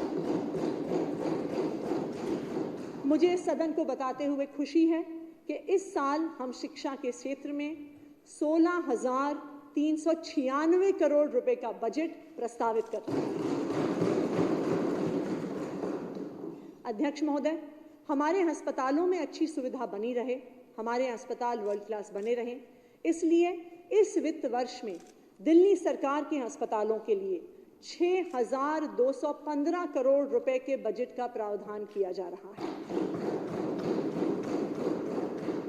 इस वित्त वर्ष में LNJP अस्पताल के लिए 719 करोड़, गुरु तेग बहादुर हॉस्पिटल के लिए 497 करोड़, GB पंत अस्पताल के लिए 490 करोड़, दीनदयाल उपाध्याय अस्पताल के लिए 352 करोड़ रुपए, मौलाना आजाद मेडिकल कॉलेज के लिए 350 करोड़ रुपए, बाबा साहब अंबेडकर हॉस्पिटल के लिए 291 करोड़ रुपए का बजट प्रस्तावित है। अध्यक्ष महोदय, मोहल्ला क्लिनिक के अपने शानदार मॉडल के जरिए केजरीवाल सरकार ने दिल्ली में गरीब से गरीब व्यक्ति के इलाज को सुगम बना दिया है। दिल्ली के लोगों को मोहल्ला क्लिनिक के जरिए शानदार इलाज मिलता रहे और नई मोहल्ला क्लिनिक्स खोलने के लिए इस साल मैं 2,212 करोड़ रुपए का प्रावधान कर रही हूँ।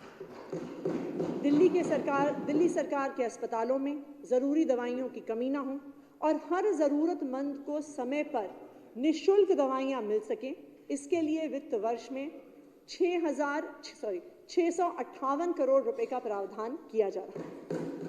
दिल्ली में वर्तमान में 11 अस्पतालों का निर्माण हो रहा है। इन अस्पतालों को बनने के बाद दिल्ली के अस्पतालों में लगभग 11,500 बेड्स बढ़ेंगे। साथ ही केजरीवाल सरकार अपनी मौजूदा अस्पतालों को रीमॉडलिंग भी करवा रही है, जिससे अस्पतालों के बेड्स में और भी इजाफा होगा। इस वित्त वर्ष में नए अस्पतालों के निर्माण और रीमॉडलिंग के तहत मौजूदा अस्पतालों के विस्तार के लिए 400 करोड़ रुपए प्रस्तावित किए जा रहे हैं। केजरीवाल सरकार के दिल्ली आरोग्य कोष के अंतर्गत मुफ्त इलाज, सर्जरी, रेडियोलॉजी, डायग्नोस्टिक सेवाएं और चिकित्सा उपचार की सुविधा दी जा रही है। इस साल दिल्ली आरोग्य कोष द्वारा फ्री उपचार सुविधा उपलब्ध कराने के लिए 80 करोड़ रुपए का प्रावधान किया गया है। दिल्ली में centralised accident and trauma services cats की नई एम्बुलेंस खरीदने के लिए मैं बजट में 194 करोड़ रुपए का प्रावधान प्रस्तावित कर रही हूँ। महोदय, वित्तीय वर्ष 2024-25 में मैं स्वास्थ्य के क्षेत्र के लिए 8,685 करोड़ रुपए का बजट प्रस्तावित करती हूँ।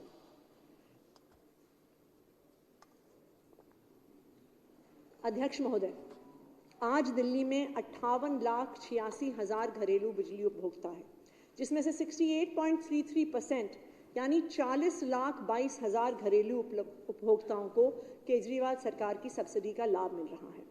साल 2023 में दिल्ली में 3 करोड़ 41 लाख बिजली के बिल जीरो आए। आने वाले साल में भी केजरीवाल सरकार दिल्ली वालों को फ्री बिजली देती रहेगी। दिल्ली में सौर ऊर्जा को बढ़ावा देने के लिए केजरीवाल सरकार ने दिल्ली सोलर पॉलिसी 2023 तैयार की है, जो अभी गजट नोटिफिकेशन की प्रक्रिया में है और उम्मीद है कि जल्द लागू होगी। जो भी उपभोक्ता 400 से अधिक यूनिट इस्तेमाल करता है, सोलर पैनल लगाने के बाद उनका भी बिजली का बिल जीरो आने लगेगा। केजरीवाल जी की सोलर पॉलिसी के तहत सरकार सोलर पैनल लगाने के लिए सब्सिडी तो देगी ही, साथ ही सोलर पैनल में प्रति यूनिट बिजली उत्पादन के लिए भी पैसे देगी। महोदय, वर्ष 2024-25 में मैं विद्युत क्षेत्र के लिए 3,353 करोड़ रुपए का बजट प्रस्तावित करती हूँ। अध्यक्ष महोदय, दिल्ली के हर घर को पानी और सीवर की सुविधा का अधिकार मिले, इस दिशा में मैं दिल्ली जल बोर्ड के लिए 7,195 करोड़ का बजट प्रस्तावित करती हूँ। आज दिल्ली में 7,582 बसों की फ्लीट मौजूद है, जिसमें रोजाना 41 लाख से अधिक यात्री सफर करते हैं। इसे और बढ़ाने की दिशा में 1900 नई इलेक्ट्रिक बसों के लिए कंसेशन एग्रीमेंट साइन हो चुका है। इस साल में इलेक्ट्रिक बसों के लिए 510 करोड़ रुपए का बजट प्रावधान है। डीटीसी और क्लस्टर बसों में पिंक टिकट के जरिए महिलाओं को फ्री बस यात्रा की स्कीम जारी रखने के लिए वित्त वर्ष 2024-25 में 340 करोड़ रुपए का प्रावधान किया गया है। मुख्यमंत्री अरविंद केजरीवाल जी के प्रयासों से दिल्ली मेट्रो के फेज 4 का रास्ता साफ हो चुका है। इसके तहत जनकपुरी वेस्ट से रामकृष्ण आश्रम कॉरिडोर, दिल्ली एरोसिटी से तुगलकाबाद स्टेशन कॉरिडोर, मजलिस मार्ग से मौजपुर कॉरिडोर के कुल 3 कॉरिडोर्स के निर्माण के लिए एमओयू को मंजूरी दी गई है। 65.2 किलोमीटर्स के इन 3 मेट्रो कॉरिडोर्स पर 45 स्टेशन होंगे। इस वित्त वर्ष में दिल्ली मेट्रो के लिए मैं 500 करोड़ रुपए प्रस्तावित करती हूँ। दिल्ली की तरक्की की आधारशिला केजरीवाल सरकार के पब्लिक ट्रांसपोर्ट सिस्टम को और भी बेहतर बनाने की दिशा में वित्तीय वर्ष 2024-25 के लिए मैं 5,702 करोड़ रुपए का बजट प्रस्तावित करती हूँ। महोदय, केजरीवाल सरकार ने शानदार न्यायिक इंफ्रास्ट्रक्चर प्रदान करने के लिए अपनी प्रतिबद्धता दिखाई है। इस दिशा में हम 4 नए कोर्ट कॉम्प्लेक्स बनवा रहे हैं, जिनकी कुल लागत है 1,108 करोड़ रुपए। जिला अदालतों में हाइब्रिड सुनवाई के लिए एक नई योजना का भी प्रस्ताव है और इस योजना के लिए 2024-25 में बजट अनुमान में 100 करोड़ रुपए का प्रावधान किया गया है। मैं विधि एवं न्याय विभाग व न्यायालयों के विभिन्न कार्यों के लिए 2024-25 के बजट में 3,098 करोड़ रुपए प्रस्तावित करती हूँ। अध्यक्ष महोदय, दुनिया के किसी भी राज्यों में सड़कों की गुणवत्ता से इकोनॉमी की रफ्तार तय होती है। जितना ज़्यादा सड़कों पर सरकार खर्च करती है, उतना ही ज़्यादा आम आदमी के लिए समय और पैसों की बचत मुमकिन है। इस दिशा में वर्तमान में दिल्ली में कई फ्लाईओवर्स और एलिवेटेड कॉरिडोर्स पर काम तेज़ी से चल रहा है। इसमें शामिल हैं बारापुल्ला फेज 3, मेट्रो के साथ मिलकर बनाए जा रहे 2 डबल डेकर फ्लाईओवर करावल नगर घोंडा ब्रिजपुरी एक्सटेंशन जंक्शन पर और रानी झांसी रोड जंक्शन से आज़ादपुर कॉरिडोर पर। नंद नगरी से गगन सिनेमा जंक्शन पर फ्लाईओवर बन रहा है। आनंद विहार आरओबी से अप्सरा बॉर्डर आरओबी तक का फ्लाईओवर बन रहा है। मुकरबा चौक आउटर रिंग रोड पर बॉक्स पुशिंग से एक अंडरपास बन रहा है। पंजाबी बाग फ्लाईओवर और राजा गार्डन फ्लाईओवर के बीच इंटीग्रेटेड कॉरिडोर का काम करीब 80% पूरा हो चुका है। तो मुझे ये बताते हुए खुशी है कि हम 2024-25 के अंत तक दिल्ली में 8 नए फ्लाईओवर दिल्ली वासियों को समर्पित करेंगे। दिल्ली की सड़कों को बेहतर बनाकर दुनिया की सबसे शानदार रोड नेटवर्क में शामिल करने की मिशन के तहत दिल्ली के सड़क और फ्लाईओवर परियोजनाओं के लिए 2024-25 में मैं 1768 करोड़ रुपए का बजट प्रस्तावित करूंगी। अध्यक्ष महोदय, हमारी सरकार अनाधिकृत कॉलोनियों में रहने वाले 40 लाख लोगों के जीवन में सुधार लाने को बुनियादी सुविधाएं उपलब्ध कराने के लिए प्रतिबद्ध है। दिल्ली की अनाधिकृत कॉलोनियों में सड़कें और नालियों के विस्तार का काम युद्ध स्तर पर जारी रहेगा और बजट अनुमान 2024-25 में इस काम के लिए 902 करोड़ रुपए का प्रावधान किया गया है। महोदय, सभी विधानसभा क्षेत्रों में strengthening and augmentation of infrastructure scheme, जिसे MLA लैड के नाम से जाना जाता है, इसके तहत सड़क, गलियां, स्ट्रीट लाइट इत्यादि को दुरुस्त किया जा रहा है। इस योजना के तहत साल 2023-24 में 1002 नए प्रोजेक्ट्स मंजूर किए गए, जिसमें से 717 पूरे भी हो चुके हैं। विकास कार्यों को जारी रखने के लिए बजट 2024-25 में MLA लैड स्कीम के लिए 400 करोड़ रुपए का प्रावधान है।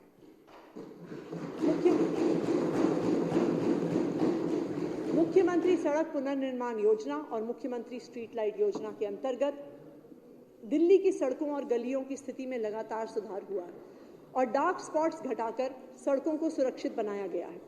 बजट अनुमान 2024-25 में इस योजना के तहत सड़कों और स्ट्रीट लाइट की व्यवस्था के लिए 275 करोड़ रुपए का प्रावधान किया गया है।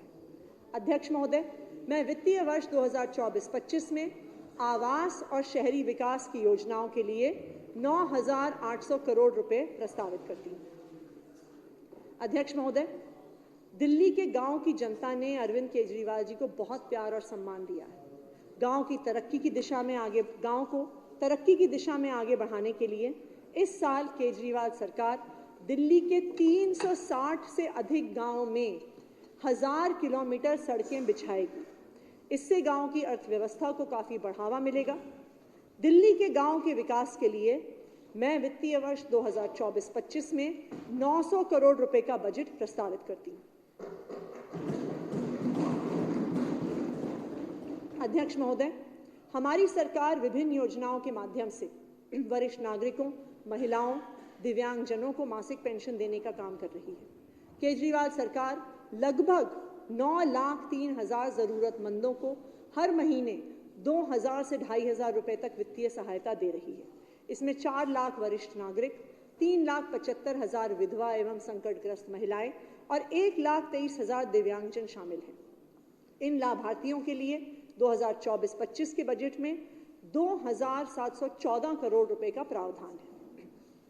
2024-25 में, जैसा मैंने आपको पहले बताया, महिलाओं के कल्याण और सशक्तिकरण के लिए केजरीवाल सरकार एक नई योजना लेकर आ रही है। इसका नाम है मुख्यमंत्री महिला सम्मान योजना। महिलाओं के सशक्तिकरण के लिए शायद ये दुनिया की सबसे बड़ी योजना होगी। इस क्रांतिकारी योजना के तहत 18 साल से ऊपर की हर महिला को प्रति महीने 1,000 रुपए की राशि मिलेगी। निम्नलिखित महिलाएं इस योजना के लिए पात्र नहीं होंगी: 1, जो अभी सरकार की किसी और पेंशन स्कीम का हिस्सा हैं; 2, जो स्वयं सरकारी कर्मचारी हों; या 3, जो इनकम टैक्स पेयर हो। स्कीम के लिए पात्र होने के लिए महिला का दिल्ली का वोटर होना जरूरी है। स्कीम के लिए पात्र महिला को एक फॉर्म भरना होगा और साथ ही एक सेल्फ डिक्लेरेशन देना होगा कि वो किसी सरकारी योजना का हिस्सा नहीं है, सरकारी कर्मचारी नहीं है और इनकम टैक्स पेयर नहीं है। सेल्फ डिक्लेरेशन के आधार पर उस महिला को इस योजना का लाभ मिलना शुरू हो जाएगा। फॉर्म के साथ हर महिला को अपने आधार कार्ड, वोटर ID कार्ड और बैंक अकाउंट की जानकारी देनी होगी। मुझे ये घोषणा करते हुए खुशी है कि वित्तीय वर्ष 2024-25 में मुख्यमंत्री महिला सम्मान योजना के लिए इस बजट में 2,000 करोड़ रुपए का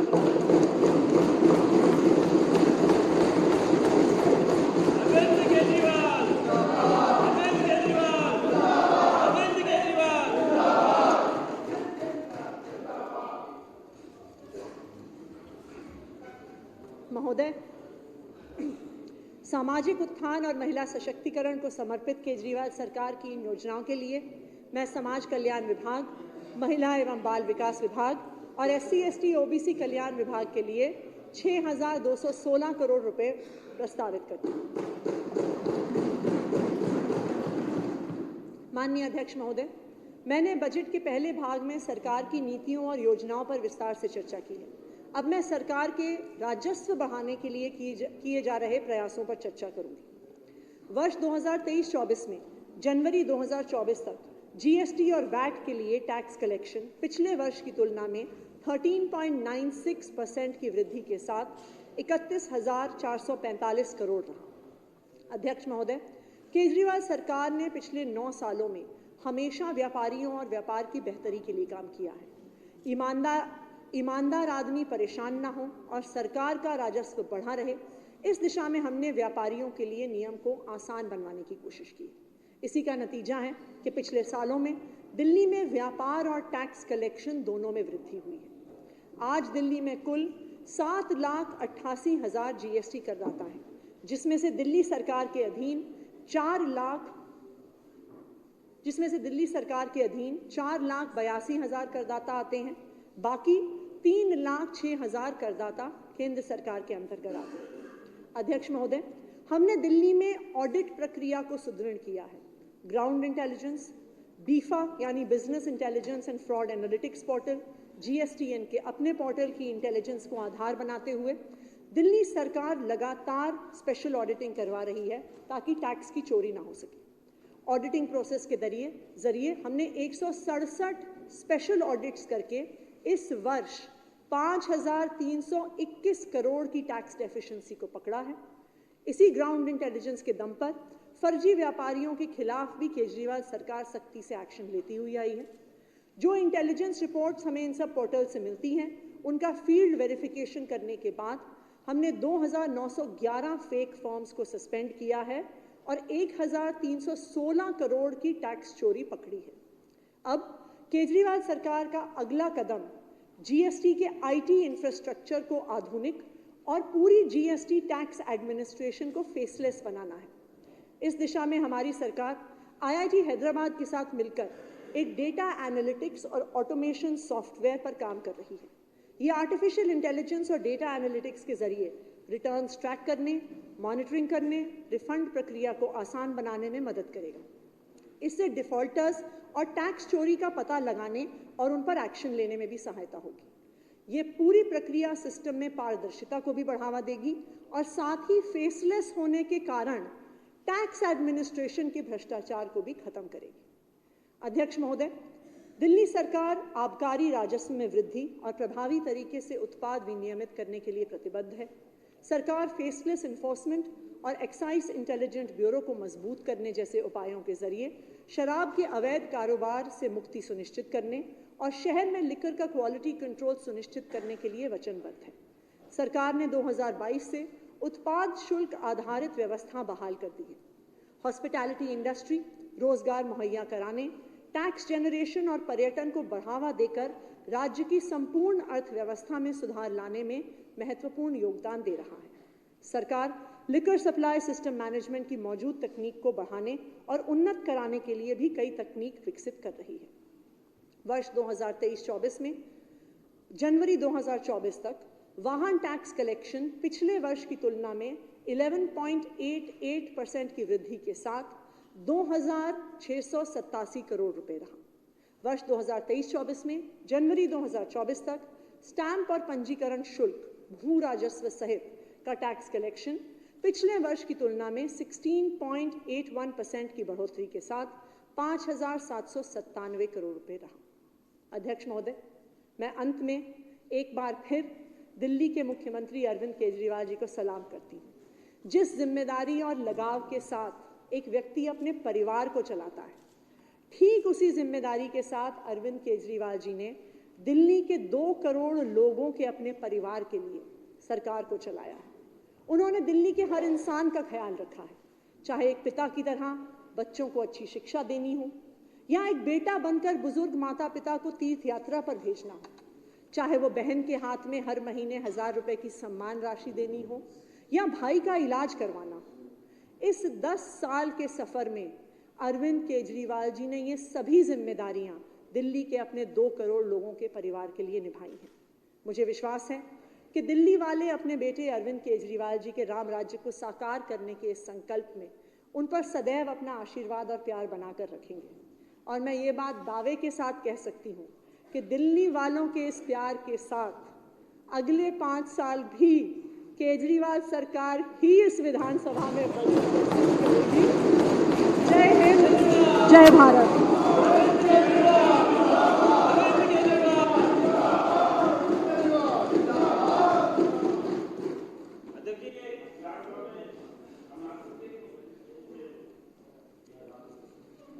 बैठिए।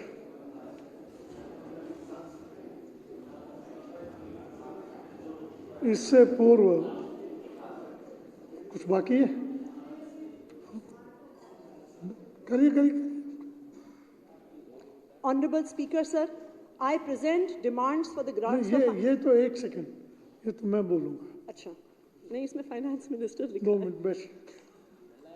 इससे पहले कि माननीय वित्त मंत्री अनुदानों की मांगे प्रस्तुत करें, हमारे मध्य में आतिशी जी की माता श्री तृप्ता वाही यहाँ उपस्थित हैं। उनके पिता श्री विजय कुमार सिंह जी भी यहाँ उपस्थित हैं।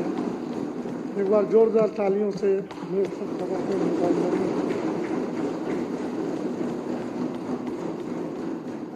अनुदानों की मांगे वर्ष 2024-25। अब माननीय वित्त मंत्री वित्त वर्ष 2024-25 के लिए डिमांड फॉर ग्रांट्स पेश करेंगे। Honorable Speaker, sir, I present demands for grants for the financial year 24-25 before the House. इन अनुदान मांगों पर सदन में बजट पारित करने के दौरान विचार किया जा सकेगा। अनुदानों की पूरक मांगे वर्ष 2023-24 के लिए अब वित्त मंत्री 2023-24 के लिए सप्लीमेंट्री डिमांड पेश करेंगे। Honorable Speaker, sir, I present the second and final batch of supplementary demands for grants for the year 2023-24 before the House. अब सदन सप्लीमेंट्री डिमांड्स पर डिमांड वाइज विचार करेगा। डिमांड नंबर 2 जनरल एडमिनिस्ट्रेशन, जिसमें revenue में 2 लाख रुपए व कैपिटल में 1 लाख रुपए है। कुल राशि 3 लाख रुपए है। सदन के सामने है। जो इसके पक्ष में है वो हाँ कहें, जो इसके विरोध में ना कहें। हाँ पक जीता, हाँ पक जीता। सप्लीमेंट्री डिमांड नंबर 2 पास हुई। Demand number 3 administration of justice, जिसमें रेवेन्यू में 90 करोड़ 66 लाख 49 रुपये व कैपिटल में 1 लाख रुपए, कुल राशि 90 करोड़ 67 लाख 49 रुपये है। सदन के सामने है। जो इसके पक्ष में हाँ कहें, जो इसके विरोध में ना कहें। हाँ पक जीता, हाँ पक जीता। सप्लीमेंट्री डिमांड नंबर 3 पास हुई। डिमांड नंबर 4 फाइनेंस, जिसमें रेवेन्यू में 2 लाख रुपए व कैपिटल में 5 लाख रुपए, कुल राशि 7 लाख रुपए है। सदन के सामने है। जो इसके पक्ष में वो हाँ कहें, जो इसके विरोध में ना कहें। हाँ पक जीता, हाँ पक जीता। सप्लीमेंट्री डिमांड नंबर 4 पास हुई। डिमांड नंबर 5 होम, जिसमें रेवेन्यू में 3 लाख रुपए व कैपिटल में 2 लाख रुपए, कुल राशि 5 लाख रुपए है। सदन के सामने है। जो इसके पक्ष में वो हाँ कहें, जो इसके विरोध में ना कहें। सप्लीमेंट्री डिमांड नंबर 5 पास हुई। डिमांड नंबर 6 एजुकेशन, जिसमें रेवेन्यू में 6,50,000 रुपये है। सदन के सामने है। जो इसके पक्ष में वो हाँ कहें, जो इसके विरोध में ना कहें। हाँ पक जीता, हाँ पक जीता। सप्लीमेंट्री डिमांड नंबर 6 पास हुई। Demand number 7 medical and public health, जिसमें रेवेन्यू में 13 लाख 14,000 रुपये तथा कैपिटल में 7 लाख रुपए, कुल राशि 20 लाख 14,000 रुपये। सदन के सामने है। जो इसके पक्ष में हाँ कहें, जो इसके विरोध में ना कहें। हाँ पक जीता, हाँ पक जीता। सप्लीमेंट्री डिमांड नंबर 7 पास हुई। डिमांड नंबर 8 सोशल वेलफेयर, जिसमें रेवेन्यू में 1 अरब 56 करोड़ 28 लाख 71,000 रुपये तथा कैपिटल में 5 अरब 36 करोड़ 29 लाख रुपए है। कुल राशि 6 अरब 22 करोड़ 55 लाख 71,000 रुपये। सदन के सामने है। जो इसके पक्ष में हाँ कहें, जो इसके विरोध में ना कहें। हाँ पक्ष जीता, हाँ पक्ष जीता। सप्लीमेंट्री डिमांड नंबर 8 पास हुई। डिमांड नंबर 10,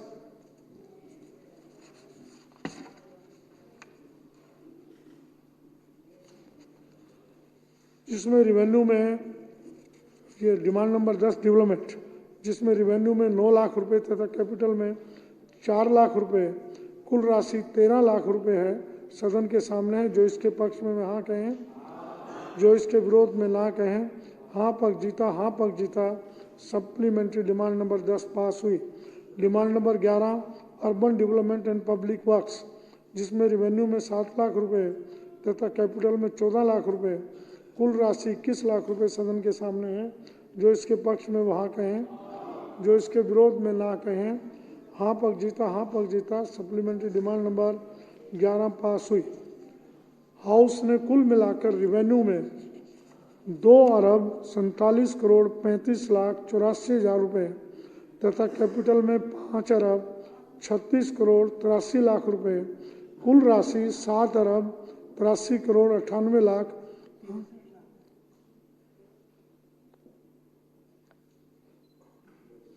कैपिटल में ना 5 अरब 36 करोड़ 63 लाख रुपए, कुल राशि 7 अरब 83 करोड़ 98 लाख 84 हजार रुपयों की सप्लीमेंट्री डिमांड को मंजूरी दे दी है। Delhi appropriation number 1 bill 2024, bill number 1 of 2024। अब वित्त मंत्री Delhi appropriation number bill number 1 bill 2024 को हाउस में इंट्रोड्यूस करने की permission मांगेगी। Honorable Speaker, sir, I seek permission of the House to introduce the Delhi Appropriation Number 1 Bill 2024 to the House. वित्त मंत्री जी का प्रस्ताव सदन के सामने है। जो इसके पक्ष में हाँ कहें, जो इसके विरोध में ना कहें। हाँ पक्ष जीता, हाँ पक्ष जीता। प्रस्ताव पास हुआ। अब माननीय वित्त मंत्री बिल को सदन में इंट्रोड्यूस करेंगी। Honorable Speaker, sir, I introduce the Delhi Appropriation Bill Number 1 to the House. अब बिल पर क्लॉज वाइज विचार होगा। पर्सन है कि खंड 2, खंड 3 व शेड्यूल बिल का अंग बने। जो इसके पक्ष में हाँ कहें, जो इसके विरोध में ना कहें। हाँ पक्ष जीता, हाँ पक्ष जीता। खंड 2, खंड 3 एवं शेड्यूल बिल का अंग बन गए। पर्सन है कि खंड 1 प्रेम्बल और टाइटल बिल का अंग बने। जो इसके पक्ष में हाँ कहें, जो इसके विरोध में ना कहें। हाँ पक्ष जीता, हाँ पक्ष जीता। प्रेम्बल और टाइटल बिल का अंग बन गए। अब माननीय वित्त मंत्री प्रस्ताव करेंगे कि दिल्ली अप्रोप्रिएशन नंबर 1 बिल 2024 को पास किया जाए। Honorable Speaker, sir, the House may now please pass the Delhi Appropriation Number 1 Bill 2024. माननीय वित्त मंत्री जी का प्रस्ताव सदन के सामने है। जो इसके पक्ष में वहाँ कहें, जो इसके विरोध में ना कहें। दिल्ली अप्रोप्रिएशन नंबर 1 बिल 2024 पास हुआ। बहुत बहुत धन्यवाद। अब सदन